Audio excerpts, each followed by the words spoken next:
Oh, hey. I'm just about to go to bed.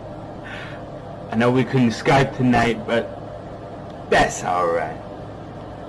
Good night, girl. I'll see you tomorrow. Twomad was one of the most talented YouTubers of his generation. In a few short years, he went from a literal nobody to having millions of subscribers. He was featured by PewDiePie, collaborated with Max Mofo, Anything for Views, Jay Schlatt, and other extremely popular legacy creators. His audience was loyal, following him to any platform or medium, and his style of comedy influenced millions of people during a time when they were all locked inside and wearing masks. On February 14th, 2024, he was found dead of what was presumed to be an overdose.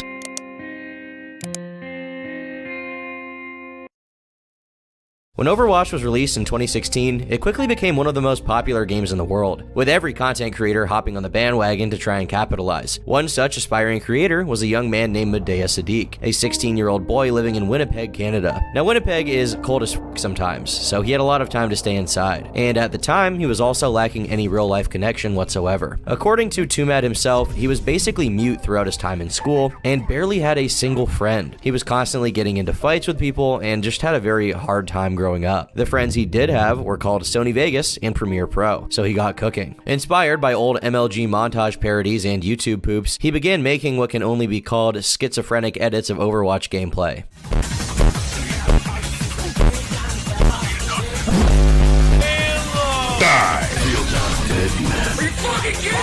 He had opened his channel in April of 2016, and the growth from there was pretty steady, racking up around 10,000 subscribers a year later. In just 2 months, he grew to 160,000 subscribers, thanks to a few of his edits really popping off. How to Doomfist, Nerf Lucio, and Rip Roadhog got millions of views within a few weeks of posting. On Twitter, he thanked his new viewers for the massive growth. But he wasn't about to slow down. His time had come, and he needed to seriously keep momentum going if he was going to maintain this strong new viewer base. He didn't spend his money, he didn't party, he sank into his computer chair a little deeper and cranked out video after video, week after week. By January of 2018, he had 450,000 subscribers. Just 1 year later, he doubled it. By this time, his videos had also gotten much longer. Instead of posting 1-minute-long edits, he was posting 10-minute gaming videos with his editing and commentary mixed in. I look at the water and I build the castle.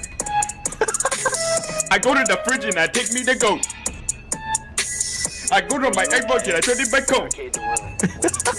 I get my reflections, then I shoot at the This editing, with constant bruh noises, random sound effects, and memes thrown in, became extremely influential, with a lot of other editors taking note. There truly was never a dull moment in these videos. They were great for keeping viewers engaged. In an age where every Zoomer's attention span is less than 12.4 milliseconds, keeping people locked in was really important, and Twomad, intentionally or unintentionally, was a master at it. Oh, get wrecked. Okay, let's go. Let's go. One more left. Let me show you how good Blitz really is, bro. Flash! The last thing you want in your video you are fake news, sir. You can admit it. By June of 2017, he already had 100,000 subscribers from his Overwatch edits. At the same time, he had been streaming on Twitch, where he cycled through Overwatch, Rainbow Six Siege, Fortnite, and really whatever game was really pulling in new viewers at the time. His personality was slowly but surely getting out there, and it helped that his manner of speaking was basically in line with his editing, constantly quoting different memes, movies, games, songs, never staying in one place or on one topic for more than 15 seconds. He was definitely unique, and viewers loved it. In February of 2019, he did a face reveal on Twitch, which on YouTube got 1.5 million views. Literally every black person in fucking existence is gonna be mentioned. They're gonna say Obama, they're gonna say X, they're gonna say T'Challa, they're gonna say who else is black? Nelson Mandela? Who else? Thanos? He's half black, he's mixed, so now his face and his personality were out there on full display, giving him a golden opportunity to move from being just an editor to a media sensation. And that all really started with Goodnight Girl. Good night, girl. I'll see you tomorrow.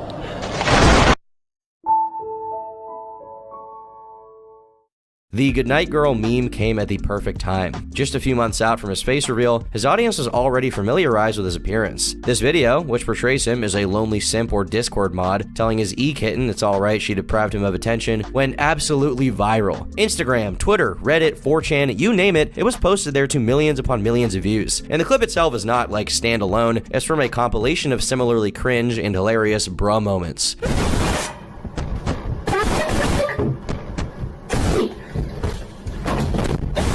What's interesting is that this was not accidental. It was a calculated move by Twomad that he created in one take. I put the camera angle, the webcam mic is so shit, so I was like, alright, this audio is gonna be perfect. And then it took one take, it was just one take, one single take, where I just go up and I start saying some shit, all on the spot. I don't know what the fuck I was saying. I was like, go to Skype, nah.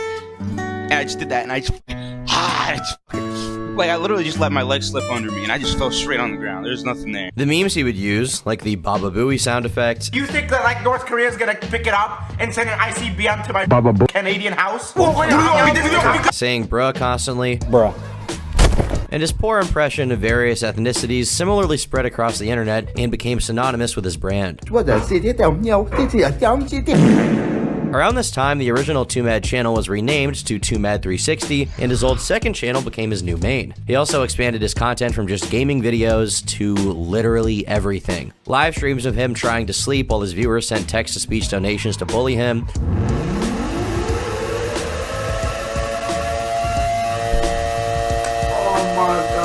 You Laugh, You Lose videos where he would challenge his viewers to make him chuckle, with the prize being thousands of dollars. IRL videos of him acting like a psychopath while riding an electric scooter. Then his neighbor stole that electric bike, so he tried to get the police to kick the door down, which they would not do. So he left them a troll face with a note asking for them to give it back. This dude literally lives right beside me and I can't do shit about it but leave him a goddamn letter. What the fuck, man? 1984. I'm gonna leave him a stack of money too. I'll give him everything he wants. Beep, boop, boop, boop, boop, boop. Okay, let's not put our face in the camera.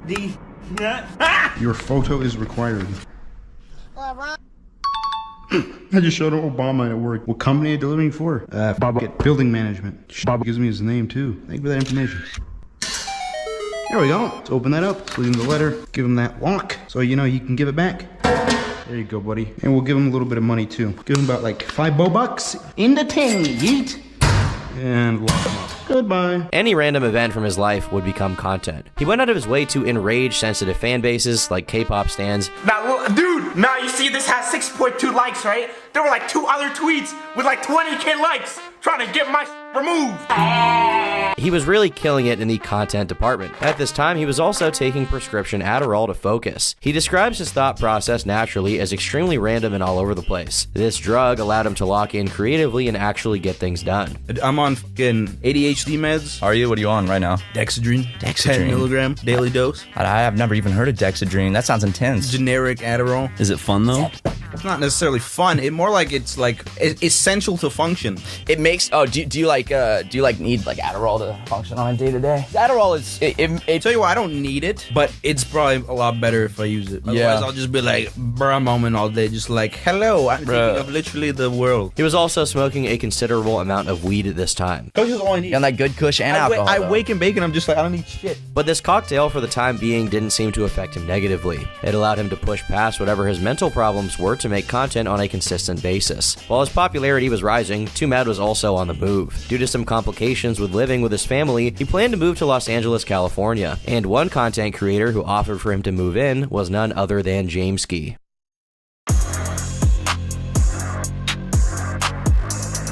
Welcome back to another episode of N-Word News. Did Twomad really say the N-word?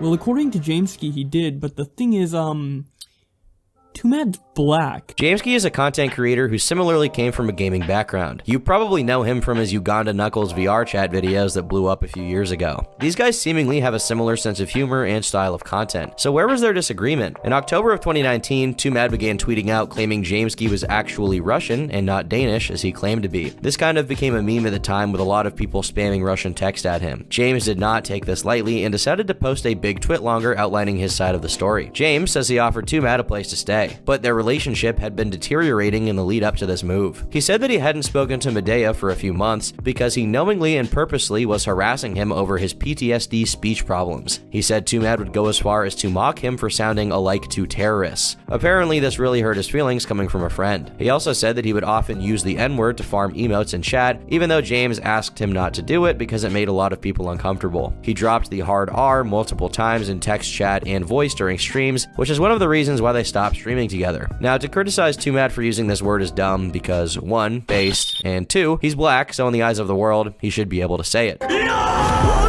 pass! Yo, this is crazy. Look at 2 hands. Like, oh my god, you want to buy this? Buy this now. that'll never be here again. Can you shout out my son, Nick? But it appears James's problem was less to do with the word itself and more to do with the potential of a Twitch ban when it's uttered. James also said Twomad would constantly make fun of him during his Rainbow Six Siege tournament, which made him very uncomfortable. He felt it went beyond basic banter and it genuinely hurt him. Despite this, he agreed to let Medea move into his home in LA. But as the move-in date got closer, he apparently was warned by people about Twomad. All of my friends said they didn't have a pleasant experience with Twomad or knew somebody who would have a word or two about it. Without dropping names, all of the friends I spoke to collectively said they wouldn't let Twomad in their house. But I imagine it's biased based on their experience with him. Twomad is known for being vengeful, harassing people behind their backs, and leaking private conversations with malicious intents. After this, he decided to call Twomad to make sure he actually wanted to move to Los Angeles for the right reasons. We called him to ask him this question because we wanted to make sure he's not going to regret his sudden decision to move to a foreign country without a proper plan. First of all, his getting kicked out within a few months suddenly changed to I just want to move out, and that he wants to move to LA because it's where you make it big. Huge twist of the situation if you ask me. We tried to explain to him that Los Angeles is extremely expensive and that he's going to live here at a loss and it might not meet his expectations. As I mentioned earlier, he just insisted that we wait until he gets partnered, yada yada. He also made a Patreon a few minutes after our call, which is probably the right decision. So the plans to move in were still on. Twomad was to attend TwitchCon 2019, at which time he would also swing by the house to check it out. But during the actual event, they didn't get to hang out as much as James would have liked because of a complication with Twomad missing his initial flight. His reason for not getting on a plane was because there was a guy who had a turban. I hope it's a joke, but knowing his racist attitude, I doubt it is. So TwitchCon that year was in San Diego, which is a 2.5-hour drive from Los Angeles where the house is. James had to return early because his friend Scott got food poisoning. So while busy with that, Twomad messaged him saying he was coming by the house to see it and will be staying with them. According to James, this was somewhat uninvited. Twomad suddenly messaged me, "See you at your house in LA on October 2nd, to which I responded that me and Scott might be at the hospital and can't hang out as our flu was getting worse. He didn't care about how we feel or what we're going through. He said that he's still coming and that he's going to stay at my house for 5 days. I called him out on his dumb assumption and he began to guilt trip me for spending hundreds of dollars and that he can't even show up. Just a clarification that I never said he can't come, I was only confused about his intentions. After making it clear that I'm not claiming he can't come, just might not be able to stay by himself at the house if I'm at a hospital, and I asked him to clarify the part where I told him he could stay at my place. He showed screenshots where I mentioned that the corner room is reserved for him since he specifically wanted it and that there's no furniture including no mattress. I explained to him that it's just a miscommunication and it's not like I wouldn't let you in the house, but you should be more clear next time, alright? He started guilt tripping me even more. At the time I didn't realize he was just being manipulative, and I offered to pay full price for a hotel stay in case I'm at a hospital and he can't stay at my place. A week in Los Angeles at a hotel is $1,000 to $2,000 if you book it at the last moment, by the way. He continued guilt tripping me. After a few hours, I told him that if he promises to take full responsibility for the house, I can let him stay in my room, even if I'm at the hospital. He told me he promised and reminded me it would be cool if I pay for his hotel. So Twomad flies to San Diego, but says he has a place to stay, so he doesn't have to stay with James or stay somewhere James would pay for. James was hurt. Twomad had been ghosting his messages in LA and not hanging out with him. In San Diego, he tried to get Medea to go to the zoo with him, and Twomad apparently continued the same behavior despite being there to visit the house, which caused James sleep deprivation as he was really stressed out and confused. Later, James had planned a trip across the world to Australia and wanted to hang out there with Medea. Apparently, James messaged him asking if the two would be hanging out, at which point he just said, "sex immediately," before giving him a fake address of where he was staying to mess with him. The same kind of stuff continued while there. Twomad said to James he was staying with a friend from Canada, when in reality he was staying with Anything for Views. James, upset, messaged him saying the following: "You really think it's fair to lie to me for 2 weeks for absolutely no reason? What happened?" Twomad then sent a cringe.mp4 file he deleted immediately, and then just sent a really shitty image of Captain America saying, "No, I don't think I will." Yeah, I mean, that sounds like something Twomad would do.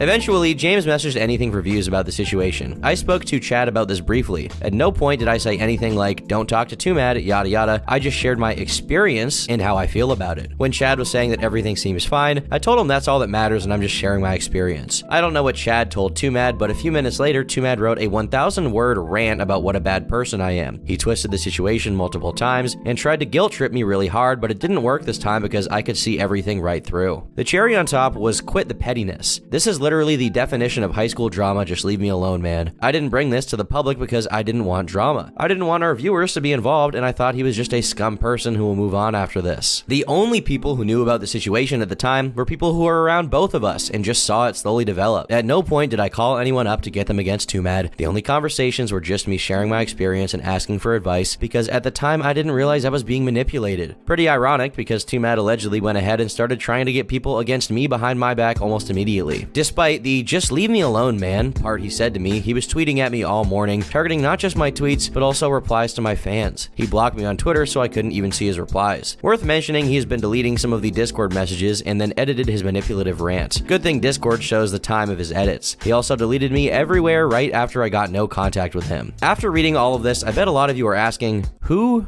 cares? I mean, Twomad was known for roasting and talking people in-game, so that's expected. The situation with dodging James and ghosting him is definitely mean, but nothing that needed to be made public. Overall, kind of a nothing burger. James did not acknowledge the fake Russian claims at all in this, which definitely threw some people through a loop. This tweet longer is 3,200 words. It's almost the full length of a YouTube video. So why does it even exist? You could say it's because James felt attacked by the Russian thing, but then why not address it instead of whatever else this is all about? So Twomad responds with a video on his YouTube channel. He opens by reiterating his claim that James pretended to be Danish when in fact he is Russian. To prove this, he shows old footage of Jameski under a different username speaking fluent Russian to Russian YouTuber Nufuckers. Want actual footage of him speaking fluent Russian? Here you go. Nufuckers has a lot of it because they used to be friends until dun dun. The meme happened. I'm Danish. Every trace of conversation in Russian with Nufuckers fucking purged. Why, you might ask? Knows I'm not trying to get assassinated. He also claims that James got his Twitter taken down for making fun of him. Considering that it's a really good theory that you got my Twitter terminated. You literally deplatformed me for calling you out for being Russian. Why did I call you out for being Russian? Because you called my current roommate anything for views, asked him if he was alone, and then proceeded to tell him that I took advantage of you. I'm a clout chaser. I must warn you of Twomad. All I do is make videos with my titties out. Leave me the fuck alone. I tried to resolve it privately, but you didn't respond. So yeah, I've never seen someone get banned for something this tame. Without outer input from Jameski, how would a Twitter employee know that I'm trying to spread hate or violence when I'm not even doing that? As for the talking, Medea frames what he said to James as casual talking that was taken too seriously, causing him to freak out during both tournaments they did and behind the scenes. Despite his perspective that James was a somewhat sensitive person, he needed a place to stay, so he was open to moving in with him. As for why he made his tweets about James, well, he took James calling Chad to talk about him as a manipulative move to turn his friends against him. As for not wanting to hang out with James, I'd say he pretty much owned that one. I just didn't want to hang out. I'd give you excuses over and over. You just wouldn't pick up on the cue. You wanted to force it. You were so insecure that I didn't like you that if I didn't meet up with you in real life, you would just start spreading shit. And that's exactly what the fuck you did. You crossed the line and you started spreading garbage, vile shit to people who are important to me in order to manipulate them. Now, during James's tweet longer, he had an issue with not believing Twomad's intentions for wanting to leave. Twomad shows a message he had sent James trying to resolve things, where he said he was consistent that the reason he needed to leave Winnipeg was because he was in a toxic household where his dad was attacking him regularly, which is why the cops were called there. Twomad claimed in this long message he got red flags when James took his banter too seriously, and also that when he had joked about the Russian thing among friends, James freaked out, which once again gave him cold feet and made him believe he was hiding something, which is why he didn't want to hang out with him. His real problem with James started when he messaged Chad and other friends to talk about him. Twomad says that James's lack of evidence for the events that went down is very telling of the truth. He says here I lied to him and a mutual friend about getting kicked out of my house, and we'll never know who because you guessed it.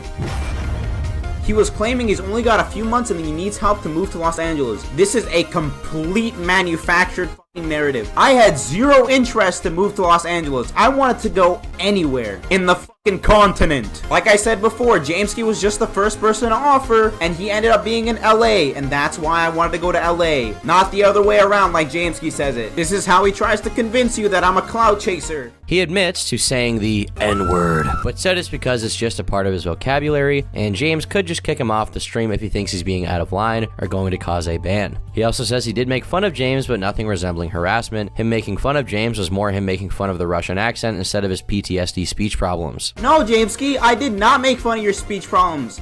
At worst, your accent! Once again, he's making it look like I had some sort of issue against his health problems, which I had no idea about, and frankly can't tell exist. I'm sure I was being a prick solely for entertainment, to be toxic, for the stream, which I explained to you while I was apologizing profusely in the call we had the day after. You're bringing it up just to make me look bad. You're actually trying to convince people that I actually meant what I said. He goes on to disagree with the majority of James's retelling and ends the video with this. End of the day, what did we learn? Jameski's Russian. Jameski will lie about his entire identity, so why believe about everything else? If you're gonna believe Jameski, get receipts. Don't blindly believe people. If you're under the age of 14 and you blindly believe twitlongers, you get a pass. But if you're over 14, I prescribe you with children brain. James responded with another twitlonger. Just make a video, bro. You're really gonna make me read this? Well, it is my job, so big bullet points. During the drama, Twomad said that after his video, James would come out and threaten to off himself. James sees this as an immature comment. He claims he did not mass flag or report at Twomad. It was actually Maximilian Muss. The real reason James was mad about the tournament in the recording Twomad shows is because he had invited someone James does not like, which made him uncomfortable. He rebuttals Twomad saying he was never kicked out of his house, with a DM of him saying he was. But I guess you could take this to mean he was being forced to move due to circumstances and not literally kicked out if you want to be charitable to Mudea. He shows messages of Twomad dodging him when asking to hang out, and the rest is mostly just stuff that is up to interpretation between the two. And he finally responds to the Russian thing. He proceeds to manipulate his audience into a mindset that I always have something to hide, that I flip out whenever someone brings this up and more. The way the video is edited is also very manipulative. He claims that he's a victim and that he dodged a bullet. He claims everyone is afraid to speak out and that he's the only one brave enough to talk about it. He drags Roman into this. Me and Roman are friends, although we haven't spoken much lately. For the record, I used to study in Russia for a part of my life. It was the worst part of my life experience I ever had. I was also mostly homeschooled. It was around that time when my house was set on fire twice due to arson. Twomad knows my house was set on fire. Twomad knows I was hospitalized after. Twomad knows I had a horrible depression and that my family was broke and that I was extremely distressed. It's worth mentioning that he didn't mention in his video about me living in other countries, and he didn't talk about me talking French, broken Suomi, etc. back in the day. Also, it's worth mentioning that I mostly spoke to fuckers in English when he was recording in Russian. Speaking anything but English is outside of my comfort zone, and I will address that later down below. I know some people have made up lies about me, and I didn't want to address it publicly. However, my close friends knew from the beginning my name is James, and it always was. I did study in Russia for a few years, like I mentioned before. It was a horrible experience. No offense towards Russians, it's the life situation more than anything. Twomad never brought up that I also lived in Poland, Denmark, most significant, and many other countries. My family moved a lot. Longtime viewers also know I have a bit of a French background and I spoke French in some of my videos. The arson is one of the primary reasons why I had to leave my education to work to support my family. I made it clear many times during my live streams, I can understand multiple languages, but English is the only language I'm comfortable fluently speaking. I never tried to hide it. I don't understand why people stick to that so much. I think this entire beef was extremely dumb. A lot of miscommunication clearly happened. Twomad probably never lied about why he wanted to go to LA, but James clearly read some things as more definitive and serious than they actually were. James probably did not pretend to be Russian, and this was just a misinterpretation, and Twomad took his sensitivity around the subject as proof he was lying. James probably called Chad because he was weirded out by Twomad's behavior, which Twomad had every right to take personally as some weird way of cutting off his new YouTube connections. To say one person is extremely in the right while the other is not is dumb. Frankly, the reason why Twomad won this beef is because he's just way funnier than James. But by the end of it, there was no resolution. James hated Twomad, and Twomad hated James. And from here, they go their separate ways to continue on with their respective careers as niche internet micro-celebrities.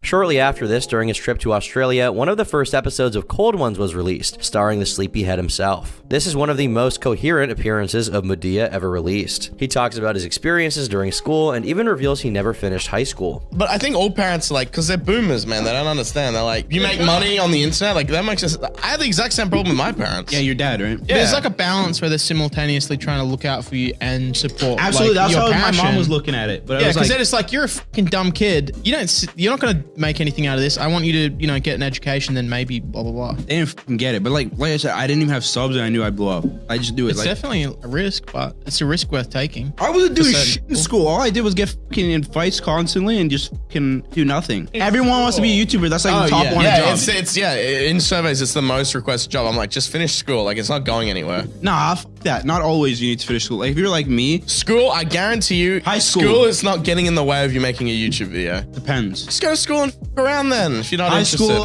High school probably finished that. I didn't finish it. They did a video where they made prank calls, they did a vlog in Los Angeles, and Twomad continued doing his regular content as well. Now, there are a lot of examples I could give. The guy was at the peak of his creativity and comedic prowess, but my personal favorite thing he did is also probably the most obnoxious out of it all: the Zoom videos. When the pandemic was happening, many students had to take classes online from their home or dorm room to prevent the spread of COVID-20. So Twomad would get his fans to send him links to their classrooms and then mess with the teacher by just being himself. Sorry, class is over. Hi, sorry.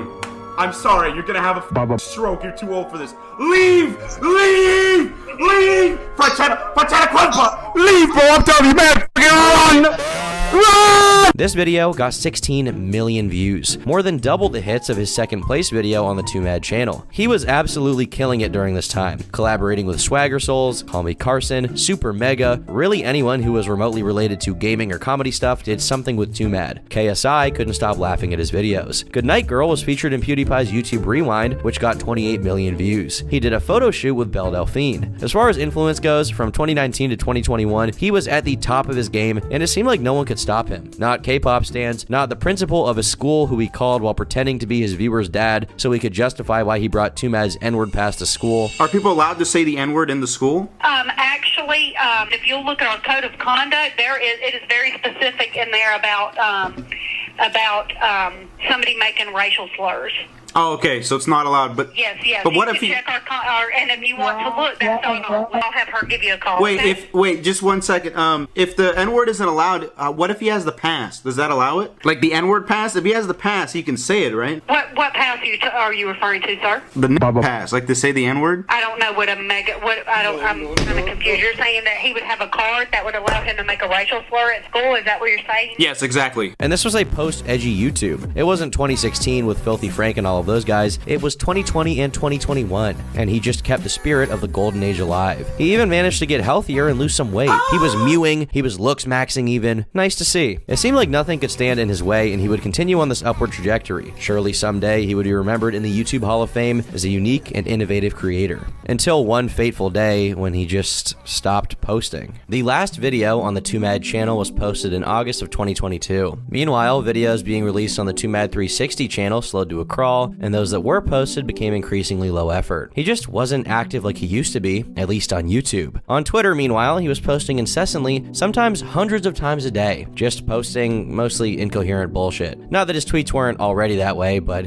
it got really bad during this period. I'm giving many thanks to my insatiable horniness, Turkey, and Jesus Lord. Michael Jackson just walked into Subway, they were out of cookies and milk, and he got hangry about it and screamed, but it just sounded high-pitched and funny. Britney Spears just walked into my Subway and won't stop talking in the "It's Britney bitch" voice. She insists it's her normal speaking voice, but I don't buy it. Now, this was nothing too out of the ordinary for him because his sense of humor was basically just random references repeated anyway. I mean, you know, I'm kind of stupid, so I find it funny. But it did become even more incoherent during this time. He had also stopped uploading, which definitely raised some genuine concern. Meanwhile, his Twitter account turned from just incoherent babble to trying to piss off as many people as possible. It all started with this tweet where Twomad tweets out his drawing of Blaze the Cat from the Sonic franchise and is like, "Hey guys, I made this art, I drew this." The caption is "work in progress," and then he tags his own account. And right here on the screen, there's also a mustache covering the original signature, showing that he basically ripped this art from someone's account and then took credit for it. Stealing art isn't funny. You're not fooling anyone. Credit the original artist's post, please. And the fact he's 22 as well. Bro fell off from nothing so hard because he's washed, and doing these shenanigans is the most interaction he's had in weeks. For whatever reason, he was too lazy to actually make content and was instead passing the time by baiting people on Twitter into being angry at him. And it never became a video like the K-pop thing had in the past. It was all bait with no gain whatsoever apart from his personal dopamine and enjoyment. This happened in March of 2023,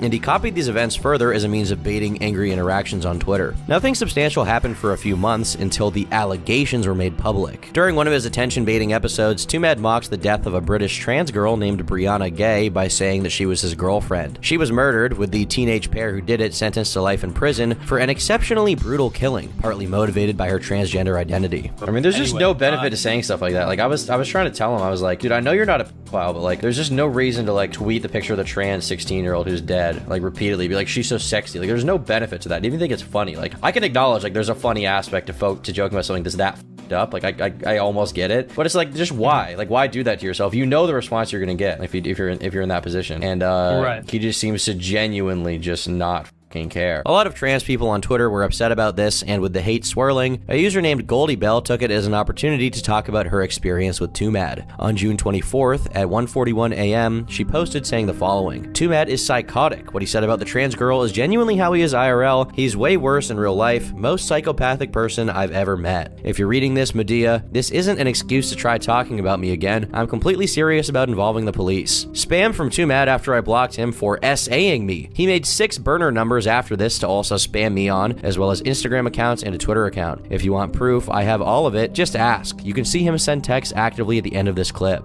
Yeah, I met him October 2022. I hung out with him in person a few times. There's seriously so much insanely terrible stuff he did to me, it would take ages to explain, but the highlights is that he was taking a lot of drugs, pressured me into sex, verbally belittling me constantly, jokes about things like if I cut myself that it would be hot, that he would kill me and stuff, locked me outside his house in the middle of the night for fun. Then when he asked me to come over to apologize, he sexually assaulted me by groping me the whole time while I kept pushing his hands off, telling him no. Pressured me into sex again after I asked, does it matter if I don't want to? He said no, then grabbed me as I was trying to run out of his house's front door and started groping me while I was crying and had to use my full power to get him off. His friends showed up as I was running to my car and helped me get out after Twomad started running to my car as I was about to go. Then that night he saw XQC and his girlfriend and told them both everything because he thought it was so funny. I didn't really say much, but yeah, the groping thing was nothing compared to what happened earlier. Basically, I was extremely uncomfortable and telling him to stop touching me. He kept grabbing my thighs and messing with my skirt, started like touching my feet and shit, and I'm literally stuck in a corner basically, and the MF stands up, takes out his dick, and kept telling me to grab it and look at it and stuff. And keep in mind, I'm super uncomfortable. I told him to put it away and he kept getting closer to me doing same shit until I tried leaving the room. He grabbed me then and he grabbed me from behind. He was still hard and I could feel it against my back as I was trying to get away. And he was still like grabbing my stuff. Sorry for wall of text. Oops. He did that twice. At the time, Twomad responded by saying, okay, and call the cops, do it. They'll be like, who asked? Goldie Bell then posted a screenshot of Twomad supposedly mocking Bianca Devins, who is a 17-year-old girl who was brutally murdered by a guy she knew online. She also said she had more screenshots of him being a bad person compiled in a folder, but refused to reveal it for the time being. She then posted a video of him apologizing for misgivings, including making sexual advances she was uncomfortable with and pushing past her boundaries. I am literally driving, but I'm literally in Oregon, fucking Washington, Oregon. Dab. Okay. So apology. All right. So I can't take the damage away that I've done, but I'll try my best. Okay. Okay. I at least want to take responsibility for what I did.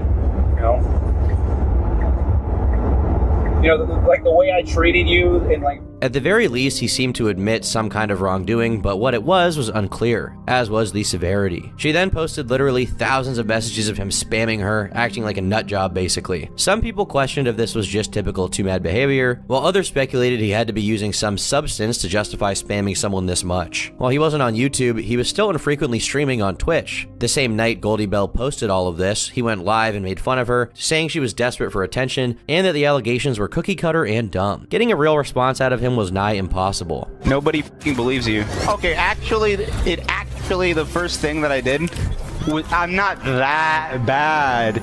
I didn't fucking... Bro, I was on the couch with the fucking cat, scrolling! Welcome. Mindlessly. And then I saw the fucking kid. Oh my god, it was an honest mistake. I was just posting. I was just talking, okay? Like, I'm gonna tell you. In this stream, he also said she was his girlfriend at some point and this was a relationship struggle. He also, in a few different contexts, claimed he had paid Goldie Bell for oral sex, which she supposedly accepted. Meanwhile, Goldie Bell said she was never in a relationship with him. There also seemed to be some conversation about him giving her money here. He says he wants to shower her in cash. They discuss some money that he's to give her to make her feel better for something he did. And then when they're talking about him giving her money, he says she should get the sperm out of him. Most fucking ridiculous shit. Whatever. I don't like cancel culture anyways. So many fucking dudes that you guys trust on a day-to-day basis have done that same shit, if not worse. It's common!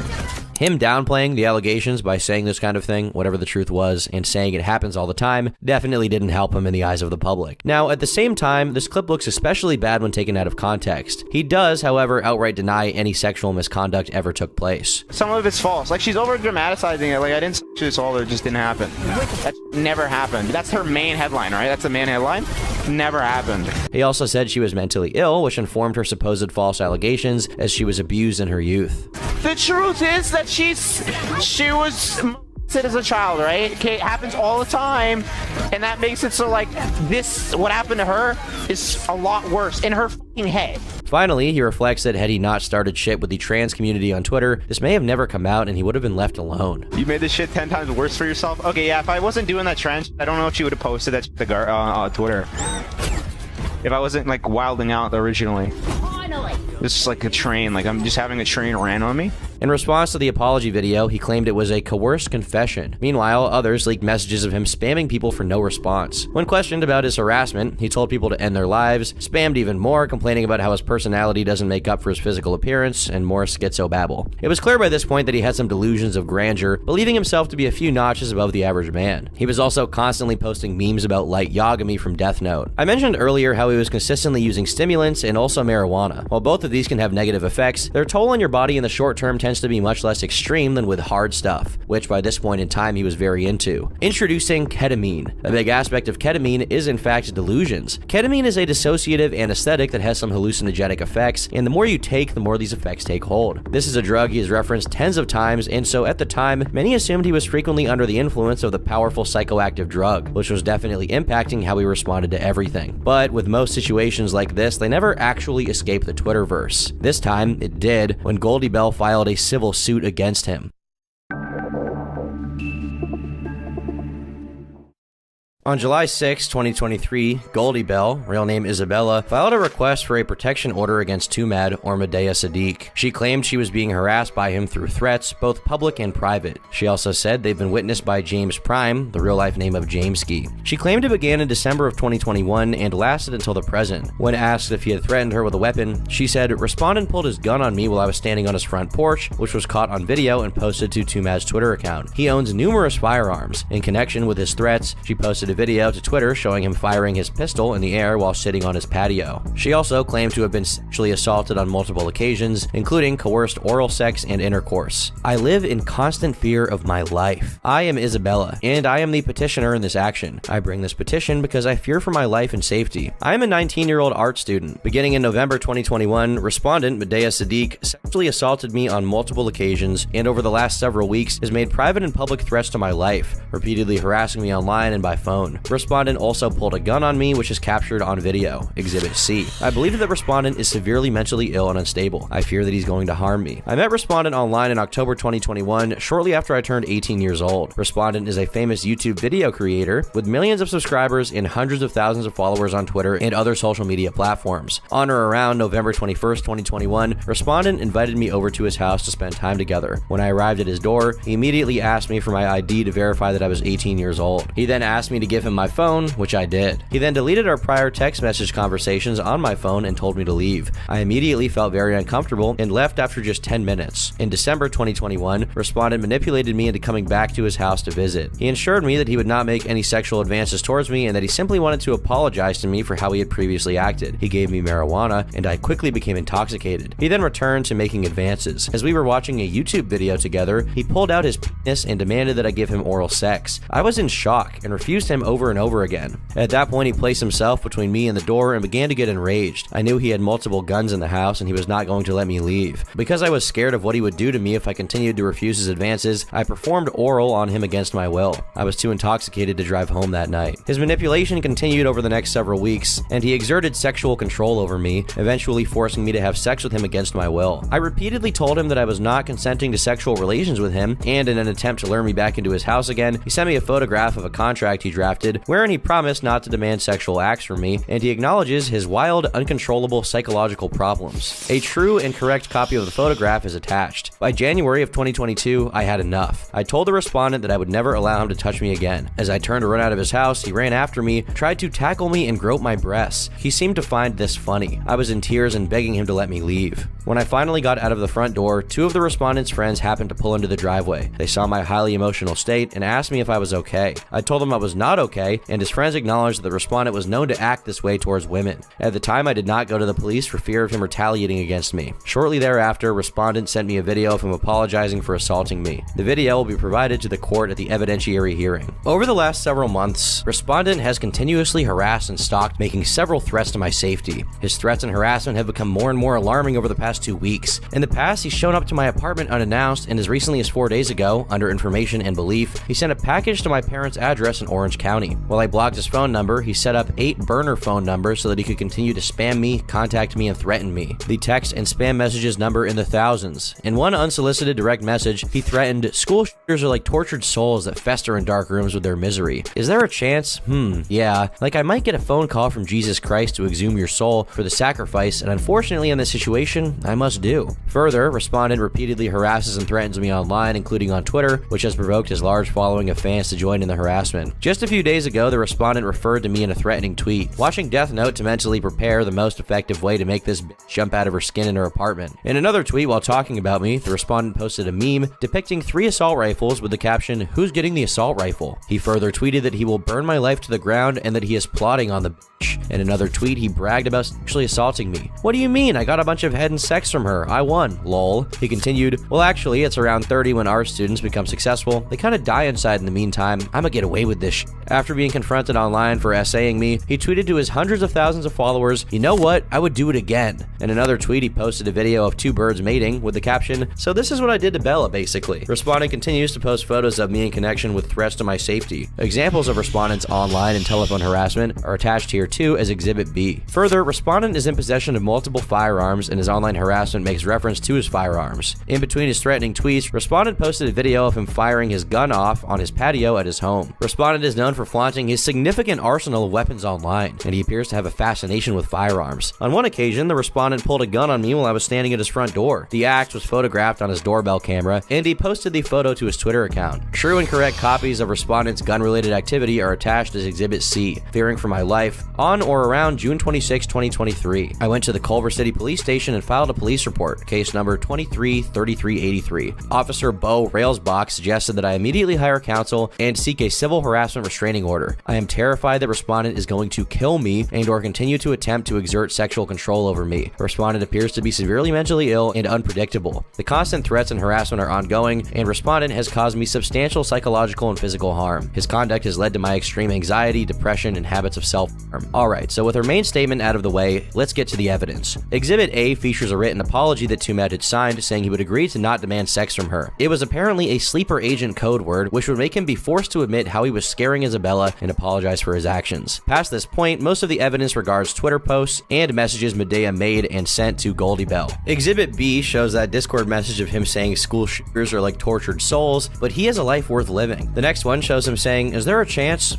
Yeah, low key. I can lie and say no though. Like I might get a phone call from Jesus Christ to exhume your soul for the sacrifice. And unfortunately in that situation, I must do it." Now some of the posts entered into evidence are just straight up goofy to be included here. This one shows him making some meme about Death Note. The next image is a Halo meme assigning the assault rifles featured throughout the series to their respective Alvin and the Chipmunks character. Page 16 meanwhile shows Leafy is here asking Twomad why his Riz is so bad, with him responding saying he got a bunch of head and sex from her, so he won. In the same screenshot we see him saying the reason he made the apology was to get her to unblock him, and it was not sincere. They feature him spam posting about driving in Oregon, which was his favorite bit during this time. You guys don't get it. He's not giving a good response, not because he's crazy, but because he was driving. You're not supposed to text and drive, especially not in Oregon. Page 22 features a tweet of him saying, "You want me to suffer for it? Hell nah, and you know what? I would do it again." The next page is a meme he made about Oregon and the allegations. Finally, at the end, we get some text messages of Twomad and her. She asks him not to send her sexual things anymore, and he just dismisses her. Then there's a bunch of nonsense about self-improvement, and I miss the rage. Now for Exhibit C. The first piece of evidence here is an 11-second video Twomad posted himself, which appears to feature Goldie Bell coming to his door and him holding a gun. She claims this is one of the moments when he threatened her with a firearm. Here is that video. Now in the video itself, Twomad claims that this Glock is just an airsoft gun, but he does have a real one. The next video is a re-uploaded edit from Twomad depicting him walking on his patio with a different airsoft gun, shooting it into the air with artificial muzzle flashes and sound effects. Look, whoever's the CEO of WebP, look at this shit. What the fuck? This is not a PNG. This is some bullshit. What the fuck? They then show Google image search results for Twomad gun, and there are various images here. The one on the top right is obviously photoshopped. The one on the top left is a video where he uses an airsoft gun to kill a spider. It's on your leg! No! The one on the bottom right was confirmed by YouTuber Yumi to be an airsoft gun and appears to possibly be the same one he shot on his patio. Finally, the photo of him with the Thompson also appears to be airsoft, but it's really difficult to be certain here. I'm not a gun expert. It's just uncomfy. Yeah, it's kind of unwieldy. And that's the end of the evidence for the initial suit.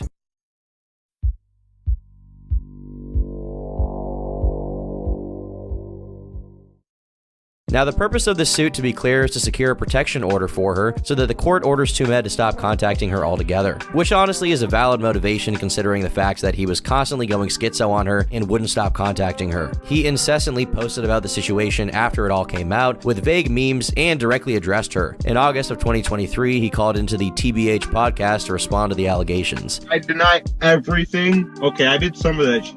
Alright, so not everything. Which things? No, I didn't do Okay, I don't deny everything. I deny some things and I accept some things, okay? Thank you. I'm just describing what the fuck I'm asking you to do. I'm in Oregon right now. Twomad, are you still there? He left. Then he called into Augie RFC's live show while I was there to just spam a bunch of memes and really not say much of anything. I have more marketable skills than you too. I'm a better editor. Literally, if I didn't have a YouTube channel at all, I could work as a manager, work as an editor. No, you couldn't. And be like a Denny's? Dude, do you even know how to use Sun Vegas? Do you know how to use Sun Vegas? Dude, if there's anybody who's more likely to work at Denny's, it's fucking you, bro. Please stop coping. Now, around this time, a lot of people had been making videos about what was going on. Myself, Oompaville, really any commentary channel was making a video about the Twomad allegations. So he decided to start posting a series of responses which are completely unwatchable garbage. Hey guys, welcome back to another epic video. You know who Twomad is? Yeah, he's a legend. Yes, that's me. But if we're to summarize what he said here, he basically says, 1, yes, I am a scumbag. 2, yes, I did try to and successfully paid her for sex, and I did also, 3, spam her with messages. However, he does not believe this constitutes stalking and claims he didn't sexually assault her. He admits to being a manipulative weirdo, but not someone who has assaulted a girl. While I was reviewing these allegations on my own live stream with Gokanaru, Twomad decided to call into the show to have a chat about everything. He joins the call, to which I immediately ask him why he has posted this suicide-inducing, unwatchable response, to which he claims it is watchable because other people have low production quality and still succeed. I, of course, rebuttal saying that this is an important video where he's responding to allegations and he just sort of acts dense and doesn't get it. It's unwatchable, dude. I turned it off. It's not unwatchable. You turned it off. I shot myself in the throat after watching it. I have to watch furries have C920 mic. There's that one streamer with the C920 mic that there's millions of views of J-Schlatt C920 videos. Like this is like it's irreversible. Yeah, but this is supposed to be like a serious response. Yeah, but why the thing is okay. So there's a balance to be struck with. So you were talking about this dude fell off, right? Okay, so he gets canceled, still fell off, right? Okay, so part of that is like okay, well you haven't posted anything interesting in a while. Yeah. And the other part of it is you just straight up aren't like you don't care, like unironically uncancelable. Gokanaru then makes the case to him that not caring what the internet thinks at all is dumb, especially with an ongoing lawsuit which could result in financial damages to him. He doesn't seem to agree. Being beholden to the internet. You know, like if you give a about what people think, you're beholden to them. Yeah, but like, you realize how that can like result in you going like off the rails and smashing into a brick wall? All right, what's the worst thing that I did? What's the most off the rails thing I did? I mean, you're being sued right now. Yeah. Oh, the being sued thing, I didn't do that to myself. I did that to myself a year and a half ago, but that was a year and a half ago. What do you mean did it to yourself as in like, you did what she said? Like or everything you're just saying like, what happened? Yeah, what I'm being sued for, I did it a year and a half ago. Okay. But now your response to it is to like make this like insane video where you just like blow out the mic and say a bunch of bullshit, babble, and like scream like... Well, okay, well, so the alternative is to say nothing. Yeah, it's a lawsuit, an ongoing lawsuit. Do you have to comment right now? But if you say nothing, it's like, then it's like I'm beholden to people. Couldn't you just make a statement and be like, yeah, I mean, I'm just dealing with it right now, like, you know, I'm gonna deal with it legally in the proper channel. Like, I feel like there's literally no benefit to that video. The first time that whole audience has heard of you is just like schizo unwatchable video. It's like his mission at this moment seemed to be to completely just go off the rails publicly and piss off as many people as possible. He didn't care about pleasing anyone. In fact, he wanted to rid his audience of the Emily BLM types, as he puts it, and just leave the based ones, so to speak. But given the serious situation he was in, being in a lawsuit, it didn't make sense to us why he would be posting things like, I did it and I would do it again, and to make all of these terrible response videos. No matter what we said, he didn't seem to get it. Yeah, my prediction is like, so basically it's literally what I said in the video, which is just like she's traumatized by somebody else, so she's like having an overreaction to what happened to her. So like the actual like intelligent opinion on like what actually happened is like pretty innocuous, non-excessive. But it's like it's still not good, just in the sense of like, because she's traumatized, it's like I should have been more delicate about it. But what I did is like she's definitely like, she's gay, like she's a little gay person. Do you think that anything you've said on like Twitter or in the video was like admissible in court in any way? Yes. Do you think that would like But the thing do you is- think that would bode well for you in court or no? They're gonna try their hardest to like paint this image, but I feel like that's what you do when you have way too much money. The thing is, just like they're not gonna take the tweets and be like, ah yes, he's schizo. They might. I don't think that's what they say. I think they'd take it and be like, why is he like just saying all this bullshit, contradicting himself? Like it doesn't really make sense. Why? Yeah, there's like the contradicting thing, but like That's like also a big it's just deal. like, well, not as bad as it is, because like it's gonna all get aggregated anyways, right? All together, testify, and then they're gonna look at the tweets and stuff like that. Dude, and then like, just what are you doing? Has your lawyer told you what if it's a good idea or not to post on social media? I assume he said it's a bad idea. Yeah, he told me not to, but it's like I can just tell the guy is like not taking it too serious. Like he's an experienced lawyer, so he's dealt with like He's not taking it seriously? Like, I feel like he is taking it seriously. well, no, he's taking it seriously, but he's not taking it seriously in the sense of like, you need to stop doing that now. It's more like you should stop doing it rather than you should stop doing it now. Like, for example, like killing somebody, that would be like a thing that a lawyer would be like, you need to stop doing that now. Yeah. During this stream, we tried to convince him to just make a coherent response that was actually watchable. We compared his case to those like Quite, where they managed to respond and debunk the allegations to the public. He just didn't get it and delusionally believed that if Quite had posted a 240p ear reaction video instead of his comprehensive debunking, then he would have gotten off scot-free. I mean, Bro, it you're kinda is, basically like- worried you're gonna undermine your swag when your swag's already like insanely undermined, bro. Yeah. Like the whole point of kind of like the Quiet not video that. was the guy like took his mask off and he was like being candid, right? I mean, yeah, but he I'm didn't not need to saying do you that. need He to- I'm didn't not need to saying show at his all that you face. need to make this He kind of didn't a need fucking to video. Wait, but Quite didn't need to show his face for the first time and just irreparably. But yeah, but entire, like, okay, life. the concession that he had to make was like, Not very I'm smart. a virgin porn addict. The concession Pyrocycle had to make is I'm a disgusting furry, like I have all these fucked up things. I'm a porn addict as well. But then he was like, well, I'm not a file, and like that is terrible. But it's like, that is terrible. But in the public opinion, I know, but in the public opinion, both of those people won. So wouldn't you just take some pointers? It also became clear during this interview that Twomad did not have much going on. He basically spent all day alone in his apartment, letting mold grow on his brain. She's trying to kill you by making these allegations. Is that what you're saying? I didn't say that. No, I didn't say that. All right. You said that. Twomad, what do you do on a daily basis, brother? Jerk off? You're 100% like mentally, you feel like you're fine, right? Like unironically? I guess I'm fine. Like, do you have best friends, bro, that are like offline? Yeah. Wait, no, not offline. Okay. Have you been like, has there anyone like this like been around you throughout this? Like, just kind of keep your head on straight or no? Not really. I'm based. I see. Okay. You're making being based sound really depressing, bro. What do you mean depressing? It builds character. Being alone, it can. Yes. I mean, absolutely. You don't think that builds fortitude, having a hard life? No, I want a hard life. I've never wanted an easy life, but doesn't mean you need to like experience it alone. Anyway. Yeah. I think having people around you is really important. Well, there's 7 billion people, so eventually I'll just find. Afterwards, we moved into the allegations themselves. Twomad claims the nature of their meeting was prostitution. He said he messaged her asking her to give him oral for money, and she agreed, at which point their interactions in real life began. Like, the never sucked my dick ever, like, without $200. The $200 was just like, now I'm doing it. So she wouldn't give you head if not for the money, is that what you're saying? Yes. Okay. Just completely knocked open the door. It was like, I never do that. It was before that. It was like, I never do that. And after that, she's like, okay, how big are you? I think I'm gonna swallow. It's like, what the f? It's a complete switch in the head. However, during their interactions, they developed actual feelings for each other and were hanging out pretty frequently, talking every day. I've had like a little girlfriend thing before too, but it's like, this was more than that. No, I get That's what I mean. Like, yeah, this is like your first time being like intimate with a chick, basically. So there was messages where you were saying like not trying to date or whatever. Was that you kind of like trying to convince her you weren't trying to date because she didn't want to date? Like, I'm kind of confused how she's claiming you weren't dating and then you're saying like you are. Like, she didn't want to date, but like you were effectively dating. Is that kind of what it was? I mean, so there's like, okay, for example, she'll say like, you chose me, or like, she'll say like, I'm trying to lock down this dub, or I'll say like, oh, we're gonna be friends if you don't have sex with me, and then she'll be like, oh, that feels like shit.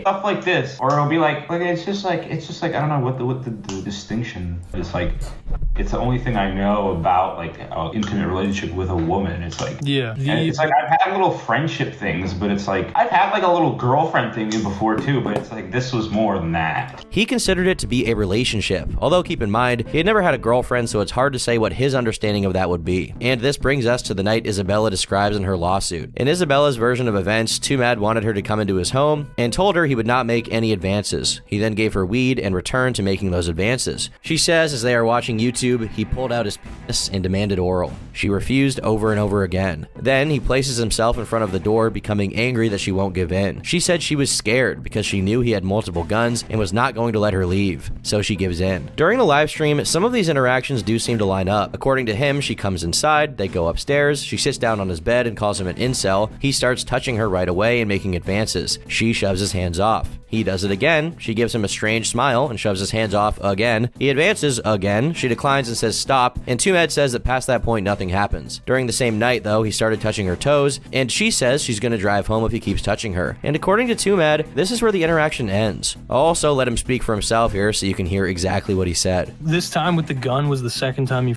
met her.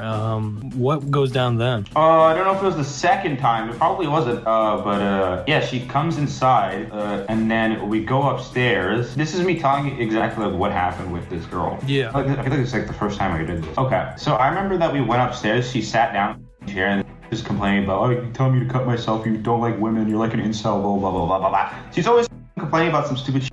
And then I start touching her, like I sit in front of her, she's sitting in a chair, right? So I'm sitting on the floor and I just start like, I'm trying to make advances, right? So I'm like touching her thigh, and then what she originally, she didn't care the first time, and she eventually was like, she looks at me and she shoves my hands off, okay? And then she does that like, again, that loop happens where I put my hand on her thigh, not really like grasping it or anything, I would just put it on top of her thigh. And then she like gives me this, she looks at me again, she gives me like a smile, like it's like a weird smile, and she shoves my hand off again. So like that's like the third time or something like that. And the fourth time she was like stop, and then I stopped. When she said stop, I stopped. And then like some little while later I start touching her toes, and then she's like, do you have like a foot fetish? And I'm like, no. And then she eventually gets to like, I'm gonna want to drive home if you keep touching me, I'm clearly not happy, says that. And then she says I like pulled my dick out or whatever the fuck. It's like I don't remember this at all. But after the toes thing, and she starts complaining like I want to drive home or whatever, I'm pretty sure I just like, that was kind of the end of it. It doesn't really go. Was this the same interaction that she claimed was like a sexual experience, or was this just your first time meeting her in person, like the sexual assault or whatever happened? Because there's a moment where she's like, she's like, she claimed that you like shoved her, pushed her down, tried to make her do stuff. Whoa, wait, what? When did she say that? Didn't I see this a while ago on Twitter? Wait, when she was claiming there was sexual like assault, like it was like an assault. Yeah, no, she's using the word sexual assault for sure. But when did she say like? I can't remember. I mean, maybe I'm misremembering, but I thought I saw that on Twitter. Well, she says like tackle in the TRO. She says like he tried to tackle me. He got enraged, blocked the door. Okay, maybe that's what I'm thinking of. Yeah, maybe that's what I'm thinking of. Sure. Yeah, there's definitely no shoving. Like I wouldn't be surprised if she claimed it, but I didn't actually do that. But she says that I blocked the door. Okay. And then I made it so she couldn't leave, or she knew that she couldn't leave. Did you do that? So when she gets in the corner room, blocking the door, dude. Okay, she said that I trapped her in a corner or some shit like that. Okay, I know what corner that was. She was sitting in a chair. This girl, you have to understand, we've already had many incidents where it's just like the same routine where I'm just like, hey, you gonna suck my dick one day or what? And she's like, no. And then and then she's like, I'm gonna leave. And then she leaves, and then she comes back, and she leaves, and then she comes back, and I walk her outside, and she leaves, and then she comes back. Like, we've already done this a million times. If she wanted to leave, she could leave just like the other time. But because I was touching her, that's why her brain becomes like, well, I'm stuck here. I can't leave. But the truth is, if she stood up and decided to just like, I don't know, go to the washroom or something, I would have just been like, I wouldn't have even noticed. So there's never been a scenario in which you've been like, you can't leave right now, you have to stay. Absolutely not. Now these are two very different interpretations of that night. He says he doesn't even remember his dick leaving his pants. It's worth noting that at this point he was already heavy into drug use, so it's possible his interpretation of events is affected by that use. So were there ever times when you would take ketamine and you just pass the out and you don't even like remember, you get like a ketamine blackout? Yeah. Okay. Would you basically like use the ketamine kind of as a crutch to like, make you feel like more, base level when you would like get... Yeah, I used it to talk to girls, yeah. Yeah, no, to talk to girls, yeah, but like I'm saying like to literally like, like when you would basically make like sexual advances and shit like that, would you usually... Not really. No, not like that. Like I would use ketamine not because of like Say again? Like earlier in the day, like would you? Yeah, like earlier in the day, like I would use ketamine. Like He also said he absolutely offered her weed that night. I definitely offered her marijuana that day. I know that because I have video of me when I sexually assaulted her, she claims, or whatever. Speaking of weed, this is an underexplored aspect of Twomad. In the past, he'd been known to use it and other drugs excessively, showing this was not the first time a problem presented itself. You about to lay down? Yeah, because he fucking has that weed vape and hit like 40 fucking hits off it since we started the podcast. Yeah. It's likely that for a lot of his career, the guy was using something. And on the same stream, he also says he definitely pressured her into sex. But in his view, she could have left at any point in time and he never would have stopped her. From your perspective, it's all going to get thrown out because of the sexual assault stuff just being unprovable. It's possible. The sexual assault stuff, I really just don't... Like, I was literally Googling it earlier today. I still think about it all the time. Is what I did sexual assault. It says coerced sexual assault, right? Yeah. Coercion. The thing is, I definitely pressured her, right? I absolutely did. Since day one, it was just like the same question. Like, it wasn't like I sprung it on her. It was just the same question every time we hang out. You pressured her to give you a head, right? When she comes over and when she leaves, it's just like I would and ask for the same thing over and over and over and over. So I think when someone hears like pressure, like chat's going crazy right now, they hear like you there was some level of like trying to force her, or be like, you need to do this right now. Yeah. I mean you were asking her repeatedly. Do you think that you went over the line in terms of like any level of consent in any of those interactions? So here's what pushed her into it. When she had sex with me, I remember that when all I had to do was ask. So I don't know.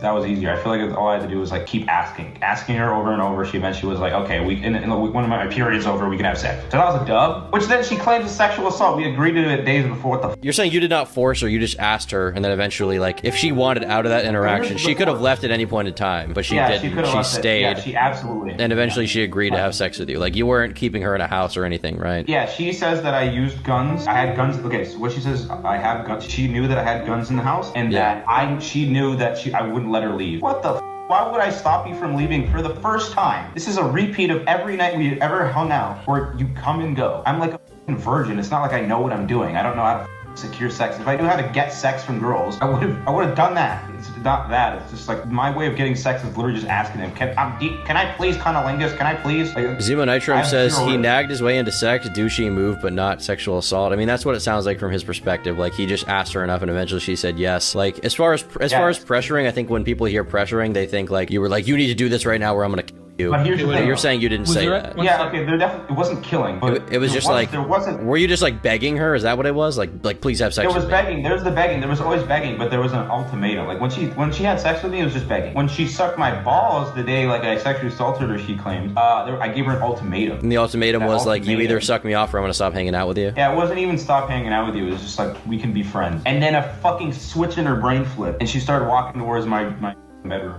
In the court documents, Goldie Bell cites an apology Twomad made as evidence of his crime, an admission basically. She also posted this original video on Twitter for everyone to see. Now, Twomad claims this apology was disingenuous and merely a way for him to continue talking to her. He also claims the person in question who wrote the apology for him to say to her had his own allegations and as a result was an unreliable narrator. I do have a legit question though. There was that one guy you brought up in the response to Oompaville that had sex with a 15-year-old or whatever, allegedly. Sorry.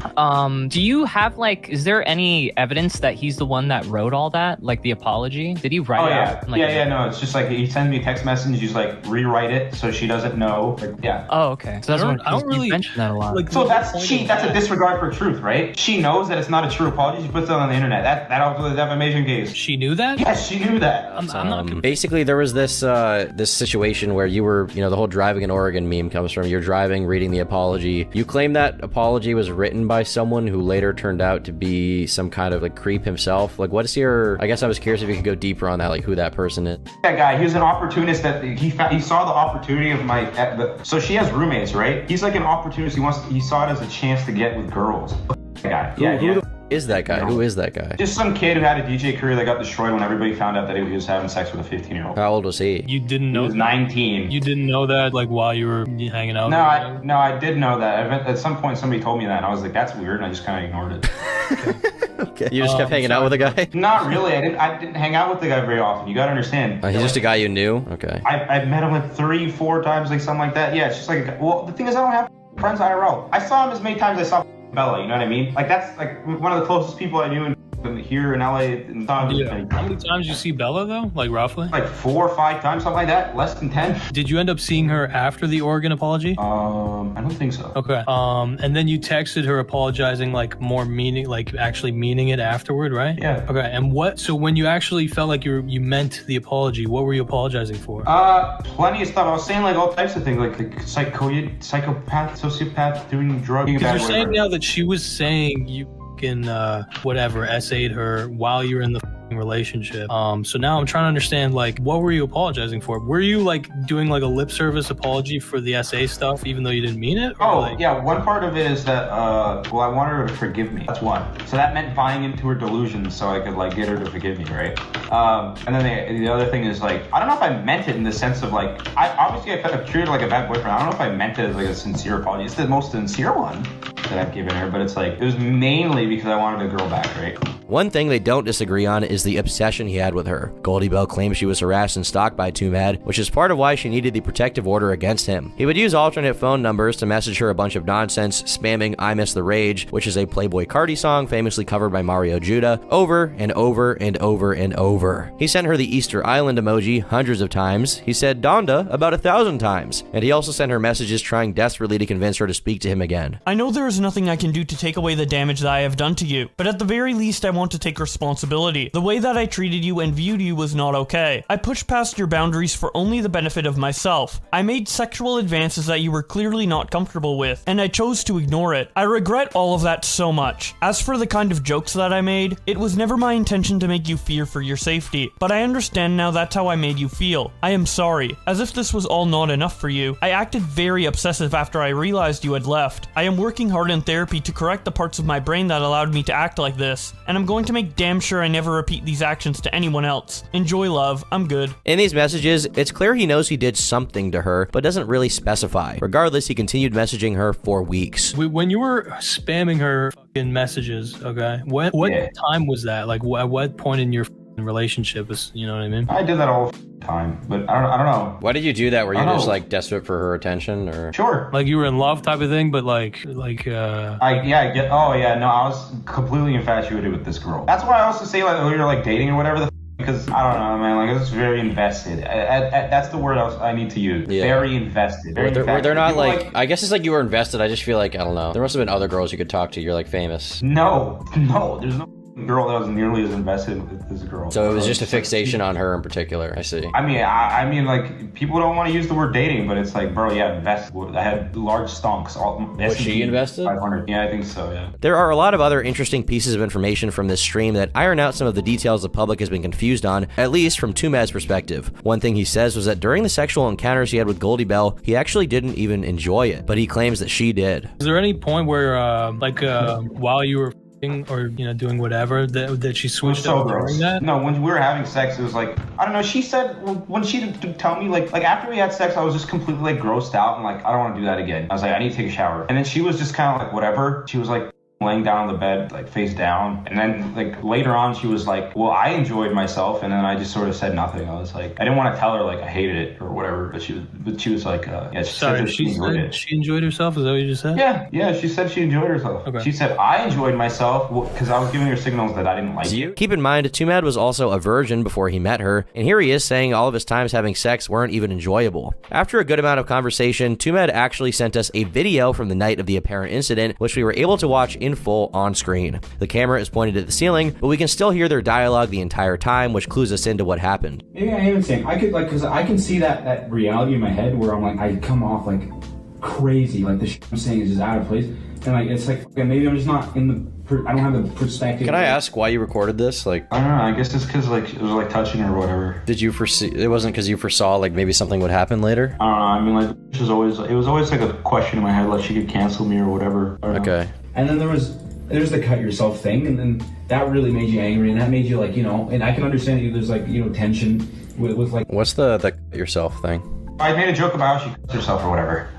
Okay, gotcha. It's like her biggest insecurity or whatever. The other things that have happened before, and it's like collective, and like the truth is, like I have a hard time caring. Not because it's like I don't like you at all, because I would do a lot for you, but like I kind of know. Because like, we'll keep watching. When was this? This is what she said. I trapped her in a corner. Okay, so she's currently in that corner. She says I trapped her. And I guess it's like sexual assault somehow. It's not, if you're asking me. Like she was saying stop or whatever the fuck, or no, stop touching me, and then I just keep touching her or whatever. That's this video. Do you know how bad it sounds when she says no, stop touching me, and you say I just touched her anyway? But you haven't watched it yet. Is that part on video? Can we see that? No, yeah. Yes. Later, not now. I'm sorry. I'm sorry. You know I just be horny and shit. Moment. Have you never talked to women before? Basically, yeah. Next you can call me incel. They're usually pretty goddamn annoying. You're cool though. You're like an incel. Yeah. Well, fuck you, asshole. Do you not think so? I mean, I guess I'm like kind of like an incel, but hey, it's not gonna last too long. You're solving that problem. You act like one, I should say then. I get it. I get what you're saying. You just want to ridicule me? No, that's just what I've kind of always gotten from you. Yeah, okay, you're not the first girl to call me that, okay? So like, fucking, yeah. Then maybe there's a problem there. Yeah, well, you're calling me an incel, okay? Do I call you fucking manic pixie manipulator? Yeah. Well, I did there, but like I don't usually be calling you that. Yeah, you do. I called you manic pixie beat. That's cool. And earlier you said I'm a manipulator. Okay, but like I'm also not intel. You know what I mean? Like just words that sort of like apply to us. Yeah, but you're constantly talking about women in a negative light, like always. Yeah, because I don't know. Maybe I just don't like sex. You thought that? No, I think you do. Okay. Well, I disagree. What is that noise? Constantly asking for it. Sounds like he's banging something. My legs. Yeah. Okay. Good. I'm like fucking asking for pizza, and so I'm like, I'm not starving. It's just like jerking out is pretty good, but you know, I want to see what it's all about, especially with you. You already have. Yeah. Well, that sucks. Come on, base gamer legend. Yeah, that sex was terrible. Well, I guess I'm curious. Do you want it? Do I want what? Like, if we were all good and cool, would you like sex with me? How many times have I said that? Yeah. Oh. I've said that so many times and you still forget. Yeah, I'm just suspicious. Why would you be? Because I'm fat, bro. And that why overweight. does that matter? I've lost a lot of weight recently. Yeah. But I still got like 35 to go before I'm like good. Yeah, but I don't Even give more a than shit that. about that. Okay, I understand. Like. Other girls do though. Okay, but I don't, or else I wouldn't be here. Yeah, and I really like you, and I want you to stay. Yeah, I get that. Wait, can I touch your feet?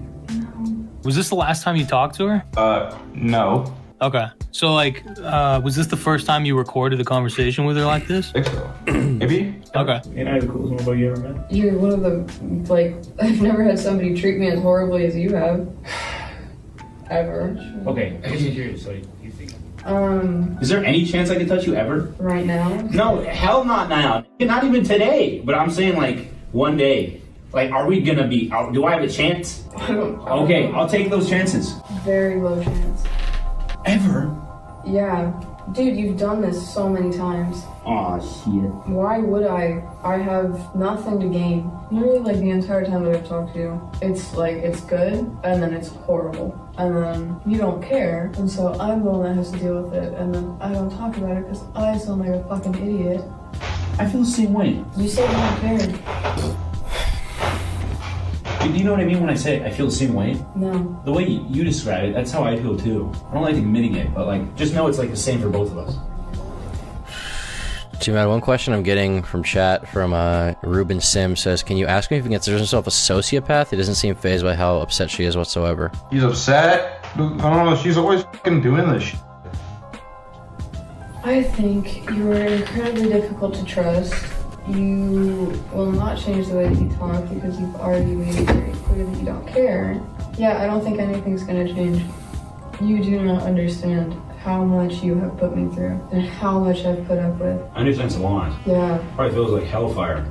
Yeah, it is. I know. Feels like hellfire to me too. I don't think it's nearly as bad for you because you're... Oh, it's absolutely worse for you. Yeah. It's absolutely worse for you. Am I allowed to touch you or not? We chilling? Come on, bro fist. Hand it over. Not right now. I'm clearly not, like, happy. I don't know why. I want to cheer you up a little bit. How are you gonna cheer me up from this? Dude, you should lay on top of me. That'll be like a ritual. I'm not doing that. Is my hand warm or cold? Medium. You said medium? Medium. Like medium cup Burger King? Is it large now? Is it large? Are you still touching her feet here? I don't know. I'm not taking my sock off. She said I'm not taking my sock off there? Yeah. Yeah, he's messing with her feet. Don't touch me. Okay. Oh my god. How you feel now, though? You feeling a little bit better? I'm still pretty angry. You want to eat edibles? I have to drive home. I would don't. I'm probably gonna want to. Now you can just stay here. You think I want to do that right now? No, but you could. I could. Oh, I like you so much. Dude, you go to school tomorrow? No. Yo, let's stay here. There's a lot I want to say, and I'm struggling finding it home.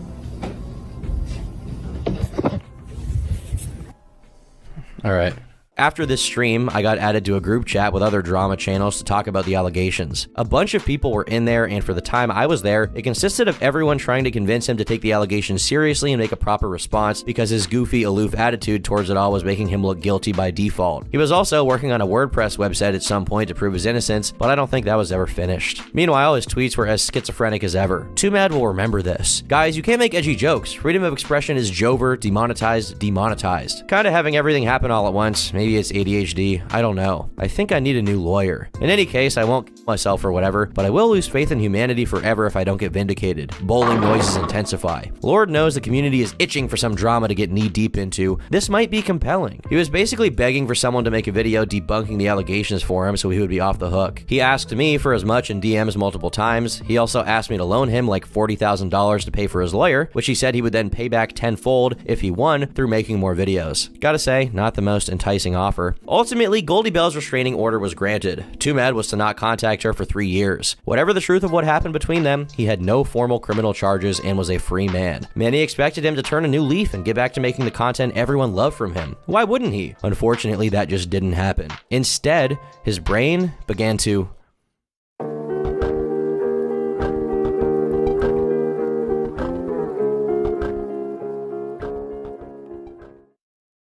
Twomad continued to schizophrenically post into the void on Twitter every single day. Sometimes he would deny any wrongdoing related to Goldie Bell. Sometimes he would claim he did assault her and he would do it again. Part of this can be chalked up to his mental illness, which JReg claims is schizophrenia or autism, and part of it is because he was doing drugs. A lot. Twomad had already admitted to using ketamine multiple times, admitting he didn't even know how much he was taking and would just snort it indiscriminately. During a stream with Kanklemore, he also said he was taking Xanax. This Xanax was not prescription. Not only was it not his own, it wasn't a prescription at all. It was a Mexican-made version called Pharmapram. This version of the drug is often made with fentanyl due to its cheapness when compared to the actual compounds to make proper American Xanax. Even in small doses, this can prove deadly. Fentanyl has become such an epidemic that country artist Jelly Roll recently addressed the United States Congress about the epidemic of overdoses related to the drug. Twomad was taking Pharmapram regularly, and on a live stream with Kanklemore, he said he'd taken many of them at once. There's a lot of different things I've heard about Xan today, and I'm like, am I gonna die? If you're taking 20, yeah, you're gonna die. Okay, I won't take 20. Yeah,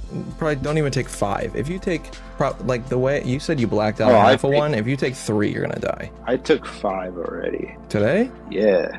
Really? Not real. Like, I would just keep popping them in, and then I'd wait a little bit, pop it in, and then wait a little bit, pop it in. Do you know what I mean? Yeah. And then I would do 2 at a time. While in this drugged out state, he even said something that some have taken as a full-on admission to the Goldie Bell situation. Even in the recording where I was like being that girl, it's like you can tell this got his head on straight. Like, yeah, he's doing reprehensible shit. He is sane. With all of this combined, it's hard to take Twomad at his word for almost anything. To put it scientifically, he's fried, he's cooked even. He seemed to be sinking deeper and deeper into this activity, spending his days rotting inside of his bedroom and getting high, and appearing on live streams to talk about all of his struggles. You haven't wanted to keep a good relationship with people? Yeah, for like years, man. It's like chronic. Why do you think that is? That's the thing. I've been asking myself that question for a long time. All I can tell you is, like, it's just been a lifelong struggle, and it's just, there's a lot of different things you can try, but really it comes down to, like, the motivation the person needs to do it. And then when he does do that, you might stop resenting all these normal people, and you might be happy and fulfilled. Maybe. Or not, maybe, or not, or do more drugs until you die. I mean, I've been there. Yeah, have you been there? Yeah, I've been clean from heroin for 6 years. That's why you're so chill, bro. I'm just kidding. You're probably right, dude. You're probably right. I've been just smoking whatever the fuck I'm given. I can barely walk. Holy, it's hard. What'd you do? Xanax.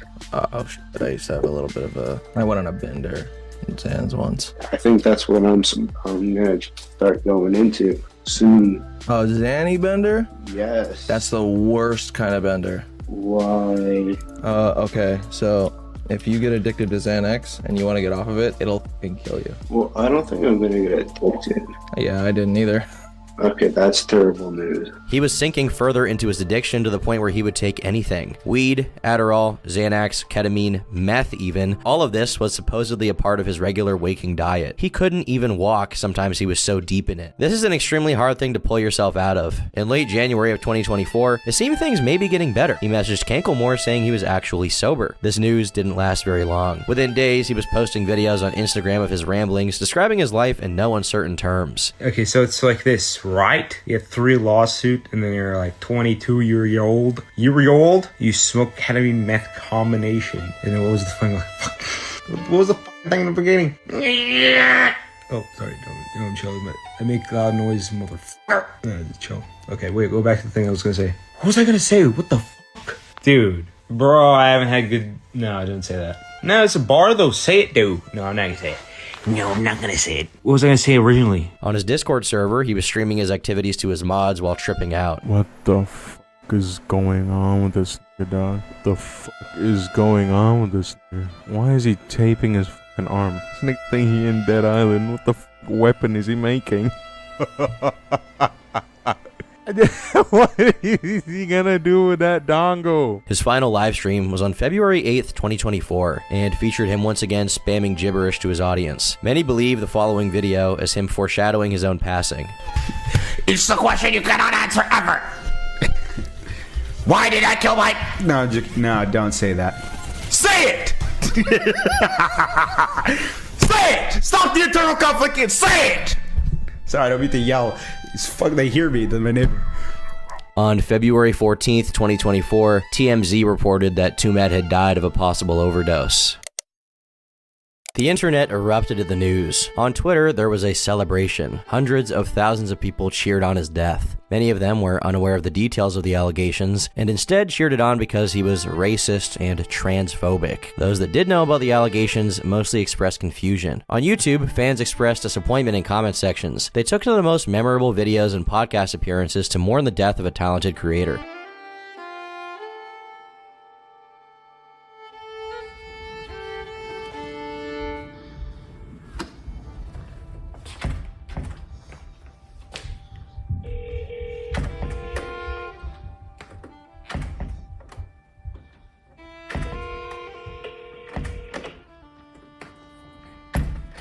Who is it? Somebody that we did like Twomad's content together. Like we did a stream with him. They got cited in this court case. Yo, what's good? Twomad is dead. No. Yes. Whoa. The cops found his body. He's dead. TMZ just reported it. He's fucking gone. Oh my fucking god. This is not like a joke. I'm not pranking you. Like he killed himself. He overdosed. Holy fucking shit. Law enforcement sources tell us the internet personality was found unresponsive Tuesday night at his Los Angeles area home. It was after somebody called in to ask for a welfare check. He hadn't been heard from for a few days by concerned parties, and he missed some appointments. As a result, the cops were sent to check on him, and that's when they found the body. Well, it's unclear how long he'd been in that state. Our sources say there was drug paraphernalia found on the scene. I talked to this guy 1 day ago. 1 day ago I talked to this dude. What do you mean? What was the context? He just messaged me. He said, am I a genius on the 9th? And I said, yes. He said, why in layman terms? I said, you're really funny and made good videos. And he didn't respond. I was planning on doing a video about him soon with an interview. Like a post-lawsuit interview because he didn't lose it, but he just killed himself. Yeah. He straight up died. Whatever, I don't know. I don't know what the fuck to do. Like, I just gotta basically just not think about it for a bit, I guess, but yeah. No, yeah, I mean, I have nothing to say. Like, I don't even know what I'm supposed to say about it. hasn't really hit. Yeah. Do you think you'll make a video on Tom Tark, or you think let that be, or what's your maybe in a week or two. I'm traveling anyway, so I really can't right now. But yeah. Okay. All right. Anyway. All right. Whatever. Safe travels, bro. Yeah. Thanks, man. You too. Take it easy. Yeah. I will. Bye. Holy shit. I fucking knew this. I fucking knew this guy. He died last night when we were like partying in Mardi Gras or whatever, hanging out with BG Cumby. That is fucking crazy. It was clear that his final days were not peaceful, but to this day we don't technically know how he died. According to TMZ, they were told by the police that it was a possible overdose, which is a reasonable assumption, but we don't really know. His Twitter, effectively his diary, was marked with incoherent nonsense during all of February 8th. His last tweet ever was just 2 words: neutron star. It'd been a while since we worked with him because of the spiral he went down and the shit that came out. It's not like we were actively still working with him through all of that. He used to say a lot of terrible shit to, like, Matt. It was a spiral that started pretty much out of nowhere. So most likely drug related, and it completely destroyed him as a human being. No, I hadn't talked to him in quite a while. After the stuff he was saying, like, to Matt, it was very clear he was not the same person that I, like, played games with back in, like, 2018, whenever that was, with, like, Rainbow Six. He had completely lost himself, so I hadn't talked to him in a while. He did message me, like, whenever TwitchCon was, seeing if I could give him a pass because he needed to do something there, which, in retrospect to some of the things people were claiming, is really kind of chilling. I didn't answer, but that was looking at, like, having that and then seeing what people were saying about what he was trying to do at TwitchCon is really, really weird now. It's a really situation. It really is. Like, I've seen so many people say so much bad shit about him. I'll be honest, from personal experience, he was an asshole to me as well. He tried to poach one of my editors from me, and that's pretty normal in the YouTube scene, like editors getting taken on by other YouTubers. But he went behind my back and then reached out to one of my editors, and he said, you know, whatever Pyro's paying you, I'll pay you double. He was really unapologetic, and he basically just blamed it on his ADHD. And then, like, a couple of days later, he deleted his entire Discord account, almost as if to kind of like hide the evidence. So I've had bad experiences with him. But that being said, as much as I see everyone dunking on him on Twitter for, like, horrible stuff that he's done, that's still someone that's incredibly young that died, like 23. And also on top of that, that's a situation where someone's parents have outlived their child, which I think is just, it's fucking horrible. Apparently he passed away. That's really fucking sad, man. That's 23 years old. I mean, that's actually really, that's legit sad, dude. What contributed to his mental state, in my opinion, is that he constantly wanted to up the ante and went from, like, troll to being a genuinely weird guy who also was definitely doing a bunch of behind the scenes, according to other witnesses and victims as well. And there's a sense of desperation that people feel when they feel like their time in the spotlight is waning, and then they lean into the worst tendencies and, like, try to grab on. It's like you're in a state of free fall and you're trying to grab onto anything and everything you can in that state of free fall. There are always contributing factors to people behaving in the ways that they do. It's not an excuse at all for their actions. I'm not a defender of Twomad at all. As a matter of fact, I did not like him at all. He was consistently harassing me, routinely. In a perfect world, however, he should have been institutionalized. That's what should have happened. When the controversy around him began, he told me his father had started smoking again after a long time of having quit because the dad was so stressed about seeing his son appear in YouTube drama thumbnails. I don't think he deserves to be dead. That's my hot take for today. My hot take about a corpse. I do really feel, right now at least, like the internet killed Twomad, gave an awkward teenage boy a false sense of being understood and a false sense of purpose. It gave him opportunities and social and financial power, all of which he abused at some point. And it encouraged him to lean into his eccentricities until the person he was offline and the person he was online were no longer distinguishable. It hollowed out his mind to the point where his video responding to the allegations about him, he was complaining that it didn't get enough views on YouTube.com. It gave him an endless stream of stimulation that allowed him to stay atomized and alone and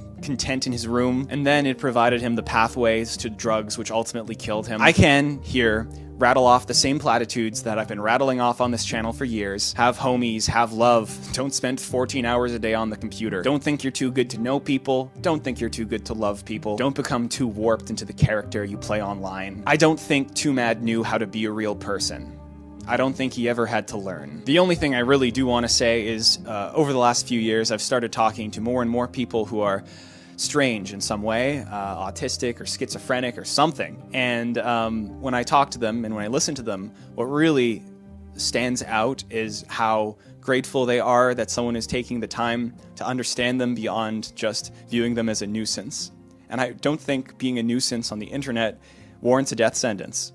And I don't think that is a good enough excuse to celebrate someone's death. I don't know how he would have wanted to have been remembered. He was a deeply nihilistic person, and I don't think he believed in anything besides himself. It's ultimately up to you as to what you think the lesson here is, if there's any lesson at all. And because I don't have a conclusion, I also don't know how to end this video, so Baba Booey. Belle Delphine posted her own statement, saying, after talking online for around a year, Twomad flew all the way out to the UK to film a video with me, and we spent 2 days together. Over those 2 days, he was friendly, funny, playful, and a lot more shy than I expected. We were almost the same age, both enjoyed making random shit on the internet, so I related with him a lot. I know lots of people who were hurt by him, and it's not all magically washed away, but serious substance abuse can bring out the worst in some people, changing them in ways that are unrecognizable. He created a cycle where the deranged and erratic efforts of drug abuse led him to isolation, which in turn exacerbates the substance abuse. It was so sad to watch all of this unfold. My old best friend who actually introduced me to Twomad also died from drug abuse in the exact same way, which has made me feel even more heartbroken about the situation. Both of my last interactions with them were nearly identical. I'm really sad that he's gone without ever knowing what life could have been like for him without his drug problem, or to have even lived to the age to be able to self-reflect on his insanely unique adolescence he had growing up on the internet. I found his content hilarious and admired how confident he seemed in his videos. He was so creative and often shared ideas with me, and we'd both laugh about them. He really created his own genre of YouTube videos, doing it all while so young. He inspired me a lot, and I will miss him. Those with more negative experiences also posted, but not exactly in celebration of his passing. As of his death, Goldie Bell posted the following, saying, I don't know how to process the news of Medea's passing. It's a lot all at once, and I have conflicting emotions. He was a terrible, terrible person, and people tried to help teach him how to properly dose his drugs because they knew he would do it anyway, but he would do the opposite to get a reaction from them. He took it too far before, and he took it too far this time. I don't feel relieved because I don't know what will happen from here. I'm nervous about the internet's impending reaction as I already see it's trending on Twitter. I'm not happy he's dead. I'm not sad. I'm shocked, and I can't feel anything but dread. I feel terrible for his family. Shortly after this, Goldie Bell deactivated her account. His former video editor posted his own statement as well. The last few days have been very difficult for me. I first started editing for Twomad at the start of 2021, and although I had no real skill at the time, he was extremely patient and helpful with me. He allowed me to grow my skills over time while working with him. He made it clear that he believed in me. I was very excited around this time as I'd been a huge fan of him and his editing. It felt like a dream come true. Eventually, I would completely take over the editing of both the Twomad and Twomad 360 channels. I worked full-time until the beginning of 2023. In the time leading up to when I had quit working for him, Twomad had become heavily addicted to ketamine and DMT, and it became increasingly difficult to communicate with him. I found it extremely challenging to create any narrative with whatever footage he would send me. It also became clear that he no longer had the same drive to create videos, and I decided it'd be best for me to find another client, which he understood, albeit with disappointment. I tried my best to consistently communicate with him after this and keep him company as best I could, as I understood he did not have many people to talk to and was worried what he might be doing left alone for too long. He told me that he was seeking therapy and was working on bettering himself. I found this very difficult to believe as I don't think he even knew what that would entail. Over time, my frustrations with him grew, and I eventually found it impossible to talk to him. I now understand that many other people have had the same experience. Something I would like people to understand is that no matter what the subject matter was or what it was you were trying to bring to his attention, Twomad would only ever respond to you in a cryptic, meme-like speech, which you would then have to interpolate into something understandable. This was the case with work assignments, personal stories, basic questions or requests, etc. The crazy, unintelligible personality you watched escalate over time in his videos is exactly who he was in his personal life. This is what made it so hard for anybody to try and help him with his addiction and any other troubles, as not only could he not listen, he would derail anything you were trying to say into a nonsensical mess. This ability to communicate only became worse as his drug abuse became became more constant, ultimately resulting in a completely different Twomad to the one I had first been a fan of and eventually became friends with. A crazy and erratic personality, yes, but ultimately a talented, funny, creatively ambitious, and at times deeply insightful person. The response to Twomad's death has been equal parts upsetting and unsurprising. I will not defend him from anyone he harmed through personal attacks and emotional abuse. His behavior towards women in the space I find particularly disgusting. I did not find his incessant edgy trolling within the past year funny or acceptable. Although his passing pains me personally to those who were hurt by him and find relief that he is gone, I understand you. I can only imagine what it was like to be on the receiving end of constant harassment from someone as cynically relentless as he was. I am, however, emotionally torn. Watching him project his mental deterioration in real time over Twitter in the past year has been very unsettling to me. Knowing his self-destructive behavior was a result of desocialization, drug abuse, and an inability to understand and communicate with the people who wanted to see him on the correct path. I, like many others, spent countless hours trying to help him get his life in order, trying to explain to him why his behavior could only end in disaster, but to no avail. I cannot stress exactly how far gone he was towards the end. He would frequently send me several screen-long rants about the discoveries or theories he had come up with through psychedelic trips, which could result in the transformation of our world, giving examples of physics equations and anecdotes from famous scientists like Einstein to back his points. He had become manic and had severe delusions of grandeur. I wish there was a way he could have gotten the help he needed. I wish he didn't handle loneliness and confusion with drug abuse. I wish he didn't treat people the way he did while having so much potential and wasted talent. I wanted more than anything for him to text me out of the blue one day with a positive, coherent plan of what he wanted to do with himself next. I hope that his family finds peace, and I hope people can take some sort of lesson away from all of this. Rest in peace, brother. This is where many expected the story to end.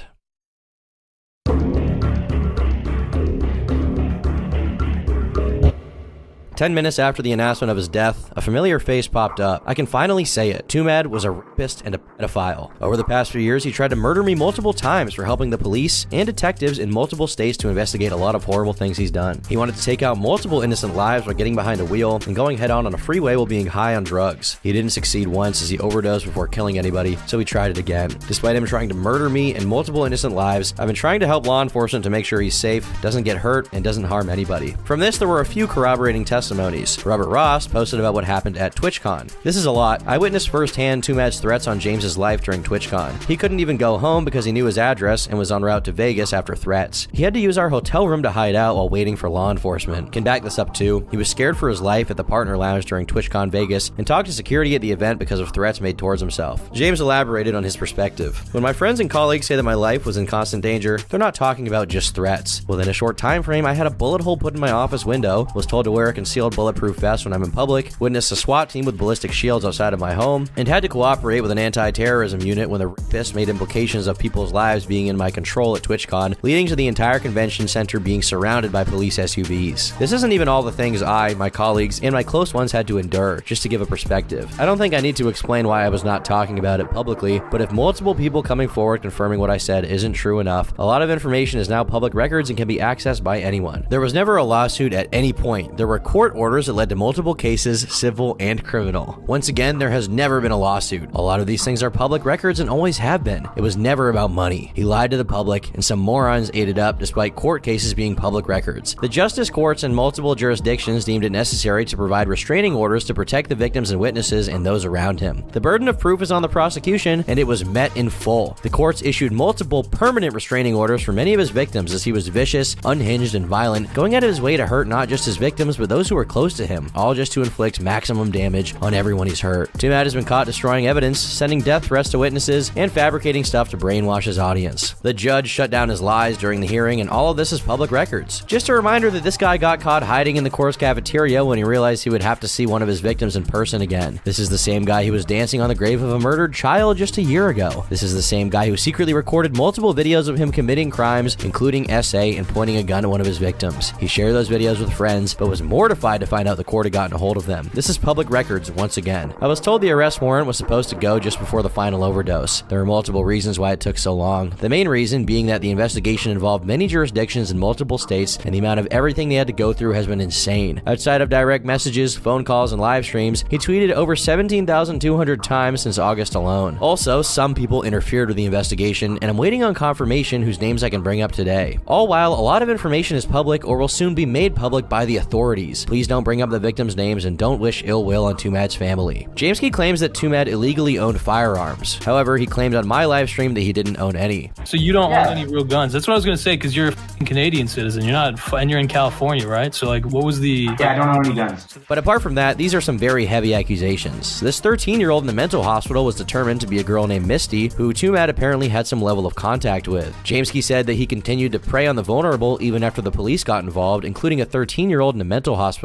If you look at her posts and his posts, you can see that the two clearly interacted publicly. Twomad had reposted a video from her account of this apparent mental institution, and he also posted a tweet of her outfit. Now, this is definitely weird and something to be concerned about. A 23-year-old being online friends with a 13-year-old is odd. But as for any inappropriate contact, there was none at the time, and she herself denied it when the accusations initially came out. Another person who spoke about this drama was just a Minx. Minx quote tweeted James and called his tweet insane, while clarifying she supported the lawsuit and investigations into Twomad. James then responded accusing Minx of interfering with the investigations and providing confidential information to Medea. He says Minx knew there was never a lawsuit and that she switched sides constantly. He then uploads 2 clips of Minx talking about Medea. I think he's just trying to cope because he has none left to live for, which I understand because he has none. Yeah, I hope he gets help too. And by help, I mean I hope he learns how to tie a noose in a video game. The second clip shows her revealing publicly they could use her phone calls to track him. Then Medea calls her on stream confirming that he's listening. Well, answering his calls, this dumbass doesn't realize when I answer them, I can track his location. Not me personally, sorry.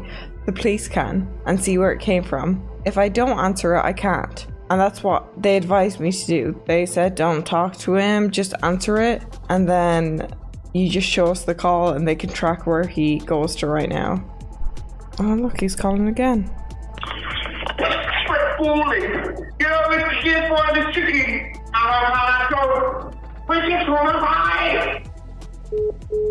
Minx claimed the only way she could have interfered is by the report she made to the LAPD of him stalking and threatening her or mentioning other cases. James posts a clip of her doing this, which she disputes unsuccessfully. These two were really going at it, and it's clear behind the scenes there have been a lot going on. Minx posted some images from the lawsuit and alluded to releasing the lawyer's name. The most notable screenshot posted by James, meanwhile, are pages of Twomad posing with various guns, of which many include verifiably fake guns, as I said before. If he did own any real guns, there was no evidence based on these tweets. Following this, a few girls also came forward, claiming they had been harassed by Twomad with incessant messages, much in the same way he did to Goldie Bell. Keep in mind, he didn't know these girls at all, he just did this at random. These statements left a lot of room for speculation. Where was the proof of pedophilia? Where was the proof that this bullet hole in the window was from Twomad? Where was the proof of the SWAT team arriving, apart from this blurry image? Detractors of James saw him dancing on the grave of a dead man, skirting around a defamation lawsuit, because, well, you cannot defame someone who is dead. Others saw Twomad's prior behavior and instantly believed these claims. It would be weeks before James posted his follow-up evidence, but it did eventually come, in the form of a 52-page document. The document opens by painting Twomad as a narcissistic crazy person, one who didn't even trust his own intentions and thought he may commit a violent crime against Jamesky or against someone else. That I'm still like madly infatuated with this fucking bitch. Why? Because it's like I touched her that one time and then she sued me, and that's why I must get my ultimate revenge. Ultimate revenge. Yeah, a lot of people like to scare themselves into thinking I'm like a harmless person. I could be, right? But and it's worthwhile do your due diligence to make sure that doesn't happen. But I think if I go into schizo mode for real, what's more likely is I'm gonna do a mixed skillet or like getting a bunch of crimes before I go and commit murder. I try to avoid that. I definitely try to avoid that. 100%. For the unaware, McSkillet drove his car over the speed limit against traffic and killed 2 people in 2018. You dropped the harassment on you. Oh, I'm gonna fucking kill this. Are you stupid? No, I mean, I don't mean this.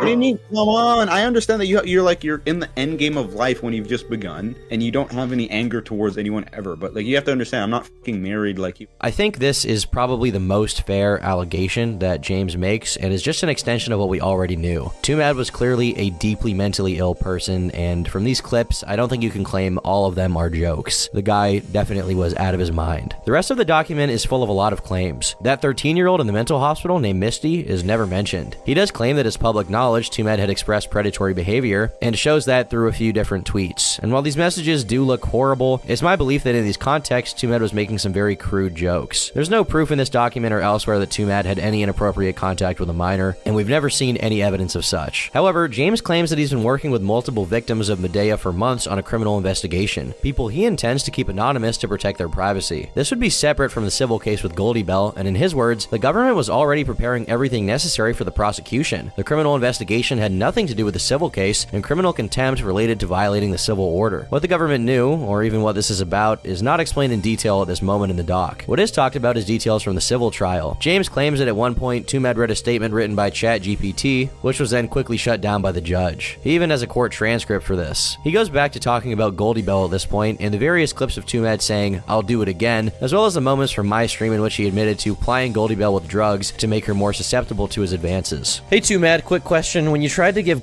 weed, was it to sort of ease her into finally giving you coochie? That's for 5 from Polbun. I think so. Yeah, I feel like that's obvious though, right? Like I don't usually, I've never done that before. But that's kind of why you do drugs. Like I remember when I was like 14, I was like, a girl rejected me and I was like, I should smoke weed. I fucking did it. I'd do it again. You know, bro, but you know you can't, bro. They're gonna use this in court. I can. I know they can use it. Fuck y'all. I'm sorry. Okay, my bad, dog. Well, I'm paying my lawyer top dollar to explain it to them. That's just humor and fucking. Ultimately, what this part of the document does well, in terms of things that can be proven, is make Twomad look unhinged. It shows that in his final days, he was so drugged out he didn't even trust himself to not do something horrible. That, in and of itself, makes Twomad basically impossible to defend, which is why I'm not going to do that. But as for the multiple other victims James claims exist, they are nowhere to be found. On page 22, he shows a DM of someone, who knows who, messaging another person, who knows who, about Twomad, where they say they matched on Tinder. The other person says they matched on Hinge. What this means or proves, I do not know. All it shows is that someone claimed they matched with Twomad on a dating app. James also claims Twomad went as far as to meet multiple of these girls in person. It includes a blurred out video of Twomad supposedly meeting some girl. See, I get bitches. See? Even if I'm to take both of these extremely out of context materials seriously, all I can deduce is that Twomad met a girl on a dating app and then met her in real life. This is the most proof we get, by the way, apart from some gross tweets that Twomad made. To make extremely strong public accusations about pedophilia and say there will be more details, and then never reveal any of those details beyond a few screenshots that could be chalked up to jokes is very irresponsible. I understand Jamesky claims that there is evidence he cannot reveal because the victims don't want to be identified, but you could always censor names much like he did for Goldie Bell. If he censored it for her, why not censor it for them? Well, this leaves us with a few possibilities. The first is that these victims are real. Twomad is guilty of all of this, and they refuse to let Jamesky publicize any proof, even with the addition of censoring their names. The second option is that Jamesky preemptively tweeted about these allegations believing they would want to go public, and they did not, putting him in a difficult position. The third option is that James believes Twomad to be a creep based off of these screenshots, but has no actual proof beyond that. The fourth option is that James is intentionally lying. Whichever of these possibilities it is, making a tweet claiming that Twomad is the worst thing you could possibly be after his death, and then never revealing details is retarded, and should make you question what his motivations are and what happened behind the scenes. James claims there's an investigation that happened behind the scenes, which is why he's recorded calls to the LAPD. But if that investigation was actually underway in a serious manner, James doesn't prove it, and he probably never will. James also claimed publicly that he saved Twomad's life and prevented a mass tragedy. I have no proof of this.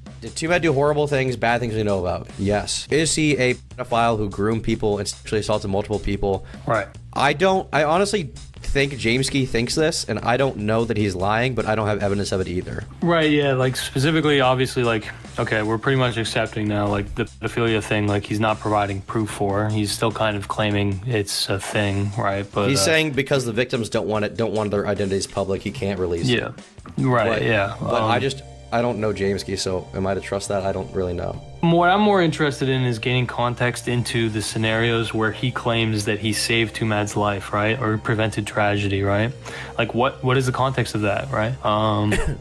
Yeah, they're saying he's saying he prevented a mass shooting like 4 times, basically, right? Right, but he's also saying that he intervened to save Twomad's life in the past, which is confusing to me. Because it's like, what does that mean? You just called the cops on him and then they went to do a wellness check? Like, what is that? In this document, James accuses the LAPD of corruption and incompetence. On page 33, he says that the Southern California police in general are notorious for their misconduct and not doing anything in their power until it's too late. He says that if you check the Wikipedia article for the LAPD alone, the section about their corruption and misconduct is half of the entire article. However, throughout this, he fails to show even one instance of police incompetence, never mind corruption. He claims that when Twomad violated his restraining order, they refused to act unless the court told them to. We're not going to go over there and break his door down and take the guns.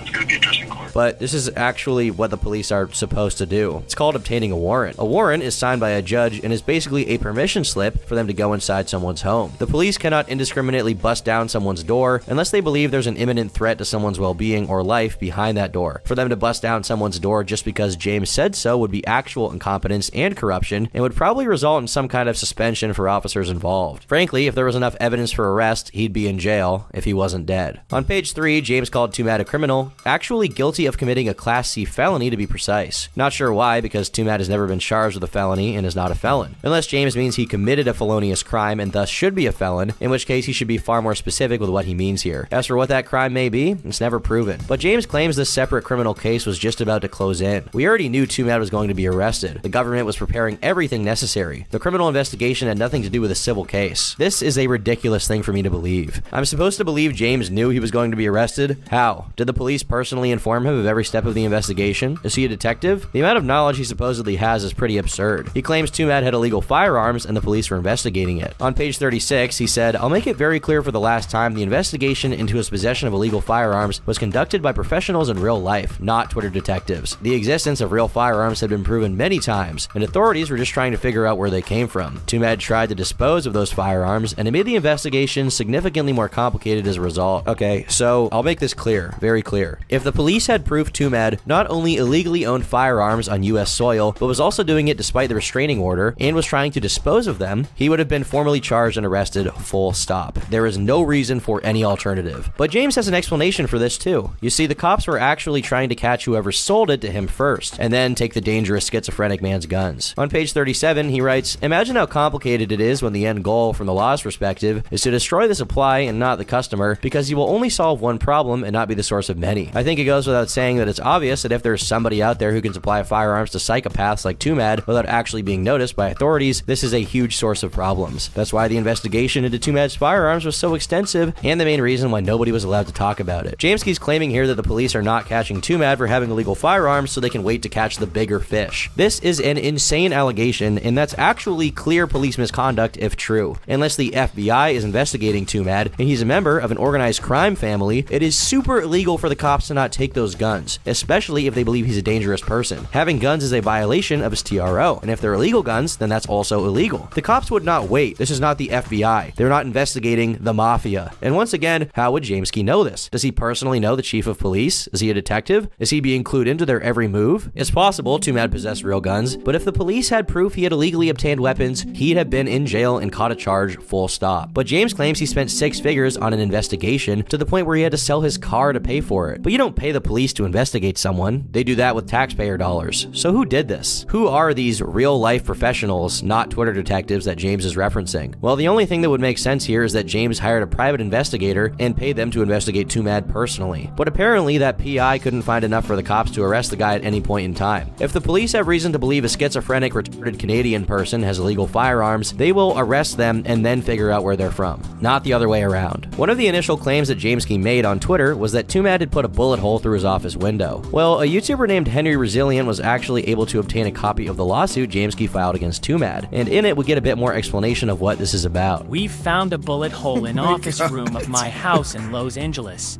Witnessed a full SWAT team raid a house across of where I reside and had my ex-roommate's family address used for false swatting attempt. Neither I or my roommates feel ourselves safe anywhere we go, and especially at our home." It seems that in reality what happened was that James found a bullet hole in his window and assumed it was from Twomad. I mean, the guy lives in Los Angeles. Depending on where you live, it's not entirely unlikely that bullets are whizzing around. The same applies for James's claim he was swatted by Twomad. The funny thing is, James didn't even get swatted. The house across from him did. James just saw the SWAT team and assumed that Twomad called them there, but got the address wrong. Additionally, if there was proof he swatted anyone or shot James Key's window, it would be a criminal investigation, not a civil suit like James filed. Swatting is an offense punishable by major jail time, as is shooting someone's window in an attempt to kill them. If the police or anyone had proof Twomad did either of these things, he would have been in jail long before his death. There wouldn't have been a waiting game. We don't actually even have proof that a swatting happened. The police actually could have been there for any reason. But James carefully worded his public tweets about this so as to make it as extreme as possible, to make everyone think that Twomad personally swatted him. So what happened at TwitchCon? Multiple of James's friends came out and said they could confirm that James was in serious danger because of something Twomad did or said. On page 8, James writes, "During TwitchCon Las Vegas, Twomad made ominous threats towards me and the public. To my knowledge, he didn't explicitly make a statement that he planned to shoot up the convention center, and I have no idea where this rumor originates. However, he did make numerous concerning threats, some of which directly referenced me and other people he's held a deadly grudge against. The convention center and the public were aware of his threats before I had a chance to speak to any first responders. When the threats began, I was told urgently to talk to people at the central station, where they acknowledged that the sheriff and convention were already aware of the situation. According to the investigation, Twomad was actively looking for me specifically, but implied that others would also be affected using me as a reason. James even claims he was placed under police protection during the ordeal to hide from the threat of Medea Sadiq. During that night, the authorities deemed it necessary to shelter me at a remote location to ensure my safety." He then shows a message from him at the police station. Apparently, he was there at 5:41, and then he was still there 40 minutes later, and then he left at 6:30. How do I know he was at the police station during this time when he was talking to the cops? Well, he filed a police report at 6 o'clock, and the address for the report is the police station. There's no detail here apart from the fact James claims some threats were made, and that's literally it in the police report. Now, James does have some unhinged videos of Twomad from this time. Kill. Do the Mario.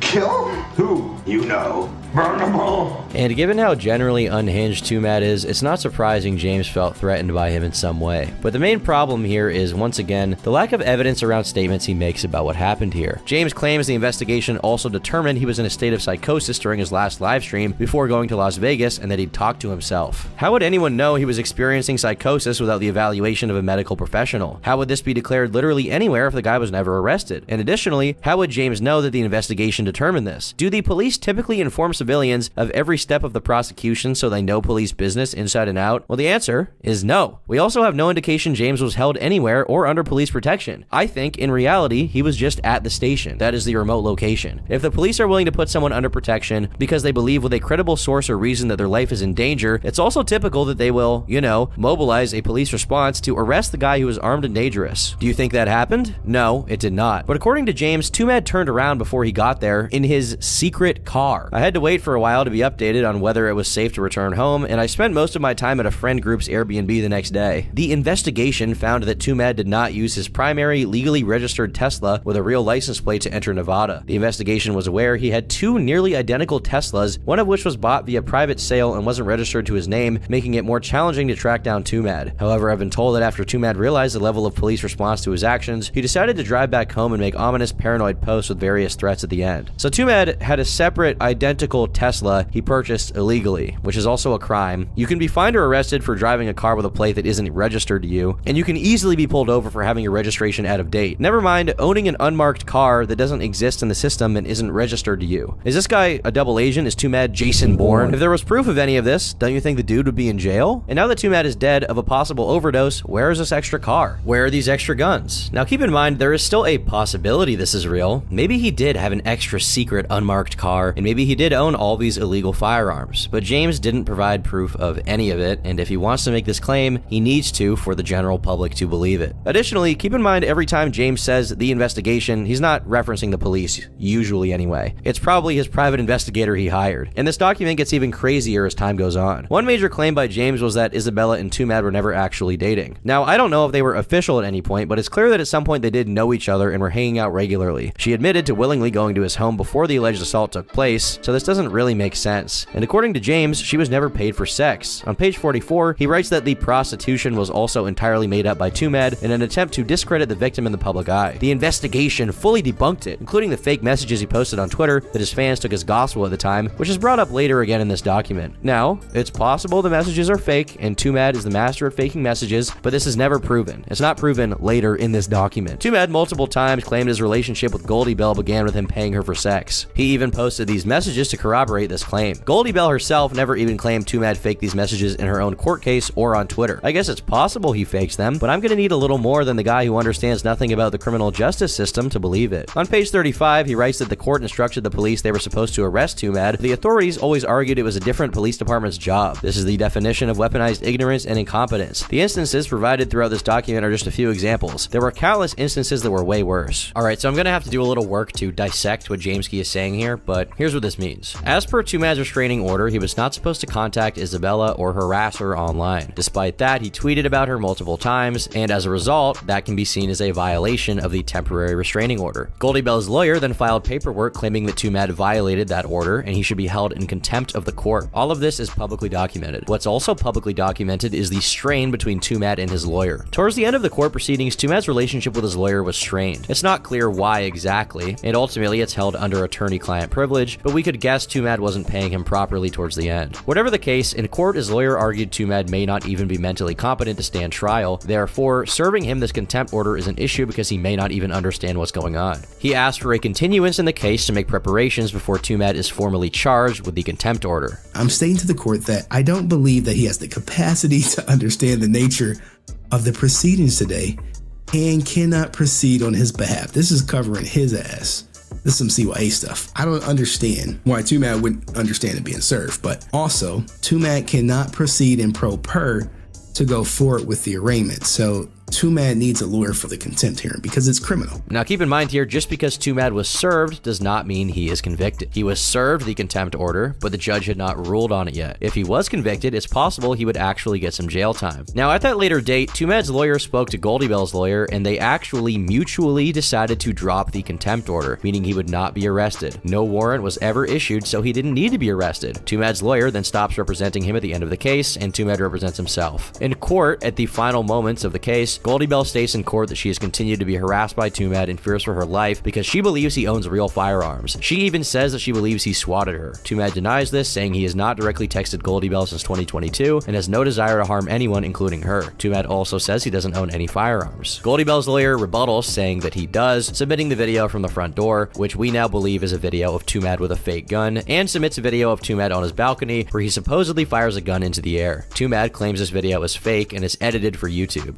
Goldie Bell's lawyer has no evidence to the contrary, and as a result, he doesn't even argue. So Twomad is not arrested, and instead, the restraining order that Goldie Bell requested at the beginning of the case is basically upgraded to a restraining order for a period of 3 years for the harassment, not for any violence or threat of violence, and once again, Twomad is never ordered to be arrested. Jamesky's problem here is that the court didn't arrest Twomad, but a warrant was never issued. The court case was concluded without any need for him to be arrested. Jamesky paid 6 figures and went into debt to get this guy behind bars and still couldn't do it. What does that tell you? Well, in the eyes of the law, Twomad is innocent of owning a gun or making attempts on anyone's life. If there was evidence to convict, he'd be arrested and charged. Ultimately, I'm not that concerned with going after Jamesky. If he lied, then he'll get his in due time, but this document is bad and ultimately leaves more questions than answers. If you want my personal opinion, James is a very paranoid person who believes that a lot is happening when it just is not. On page 33, James shows a money spread of police reports. A police report, by the way, just means someone claimed a crime was committed and told a police officer. It's not proof of an active investigation or proof of someone being charged with a crime by the government. Now for my video, I actually had someone call up a few police departments. Here's a quote of what the Culver City PD said about the report filed to them. On June 26, 2023, Isabella and James Prime came to the apartment lobby to report criminal threats made by Isabella's previous intimate partner. She was saying that she met him in November 2021. She said they were together for a month to the police. Claims he had possibly sexually assaulted her, came in to report threats from messages he had sent on social media. Took it as a courtesy for Inglewood PD. No follow-up. For the record, every police station we were able to contact said basically the same thing. In my opinion, at the end of this, there are 3 distinct possibilities. 1 is that Jamesky is knowingly lying, and 2 is that Jamesky has no understanding of the criminal justice system or chain of evidence or anything. And possibility 3. Somehow, some way, everything in this document is true, and he just refuses to post evidence of all of it.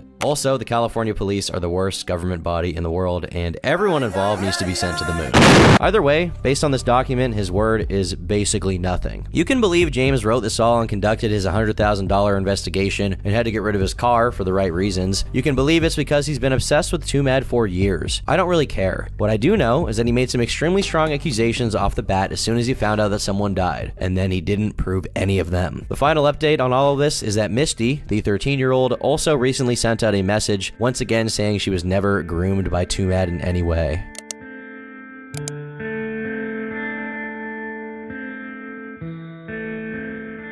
One of the things that stuck out to me the most from my interview with Twomad was when he told Gokanaru and I that he had no one helping him through the most trying time of his life. Twomad began his YouTube career as a loner. Alone in his bedroom, he had no friends, and could only fathom sinking his time into playing Overwatch. He died alone in his apartment with no friends to help him, high on ketamine, playing Overwatch. Twomad is not innocent. We don't have proof of him being a rapist or a pedophile, and this is something I hope Jameski can account for in due time. But what we do know is that he became absolutely obsessed with this girl. He begged her for attention. He slammed her with incoherent memes and diatribes about how she needs him, and he's the only path forward for her. He definitely pressured her into sex repeatedly, and whatever you want to call the interactions of that night, what he personally described to me is already pretty over the line. And he tried to do the same to like 20 other girls. He obsessed over them, he sent them random messages, and I know if they agreed, he would have met up with them probably high on ketamine, and who knows what would have happened there. Thankfully, they were smart enough to not play into his behavior. He was also a very deeply lonely person. No matter what, he couldn't seem to break down the barrier of flesh and air between him and other people. When he did try to, he deeply hurt many of them in ways some described as sociopathic. His empathy for others seemed to be at an all-time low, and his regard for himself was only in that he could continue behaving like a schizophrenic online. He tried to cope with his reality with substances, which actually only pushed him further from people and into a hole he couldn't climb out of. No one's advice impacted him whatsoever in his final days. Nobody was able to get through to him. He just wanted to rot. In his final months, Twomad identified a lot with Light Yagami, a sociopathic genius who was always 23 steps ahead of everyone else, acting to save the world. But ultimately, the problem with Light was his ego and callousness. He didn't write the names of criminals in the death note to do the right thing. He did it because he thought he was better than everyone else. It clouded his judgment, and it led him to do things that no one could forgive. And no matter what he did, Light was always alone. He had no genuine emotional connection with anyone. 結構長い間、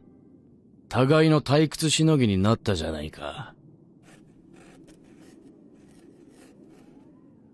いろいろ面白かったぜ。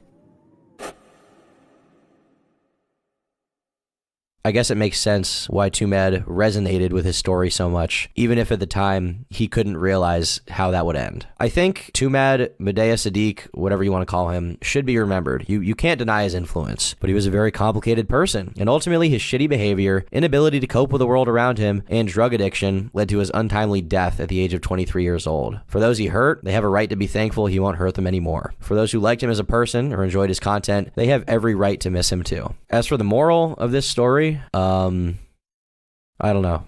Don't do drugs or something. Don't be an asshole. Don't isolate yourself from everyone in the world, because no matter how much you convince yourself that you're all you need, that will never be the case. You need other people around you to feel human. Clearly, Twomad didn't feel that. I've been Turkey Tom. Thanks for watching. And until next time, good night, girl. I'll see you tomorrow.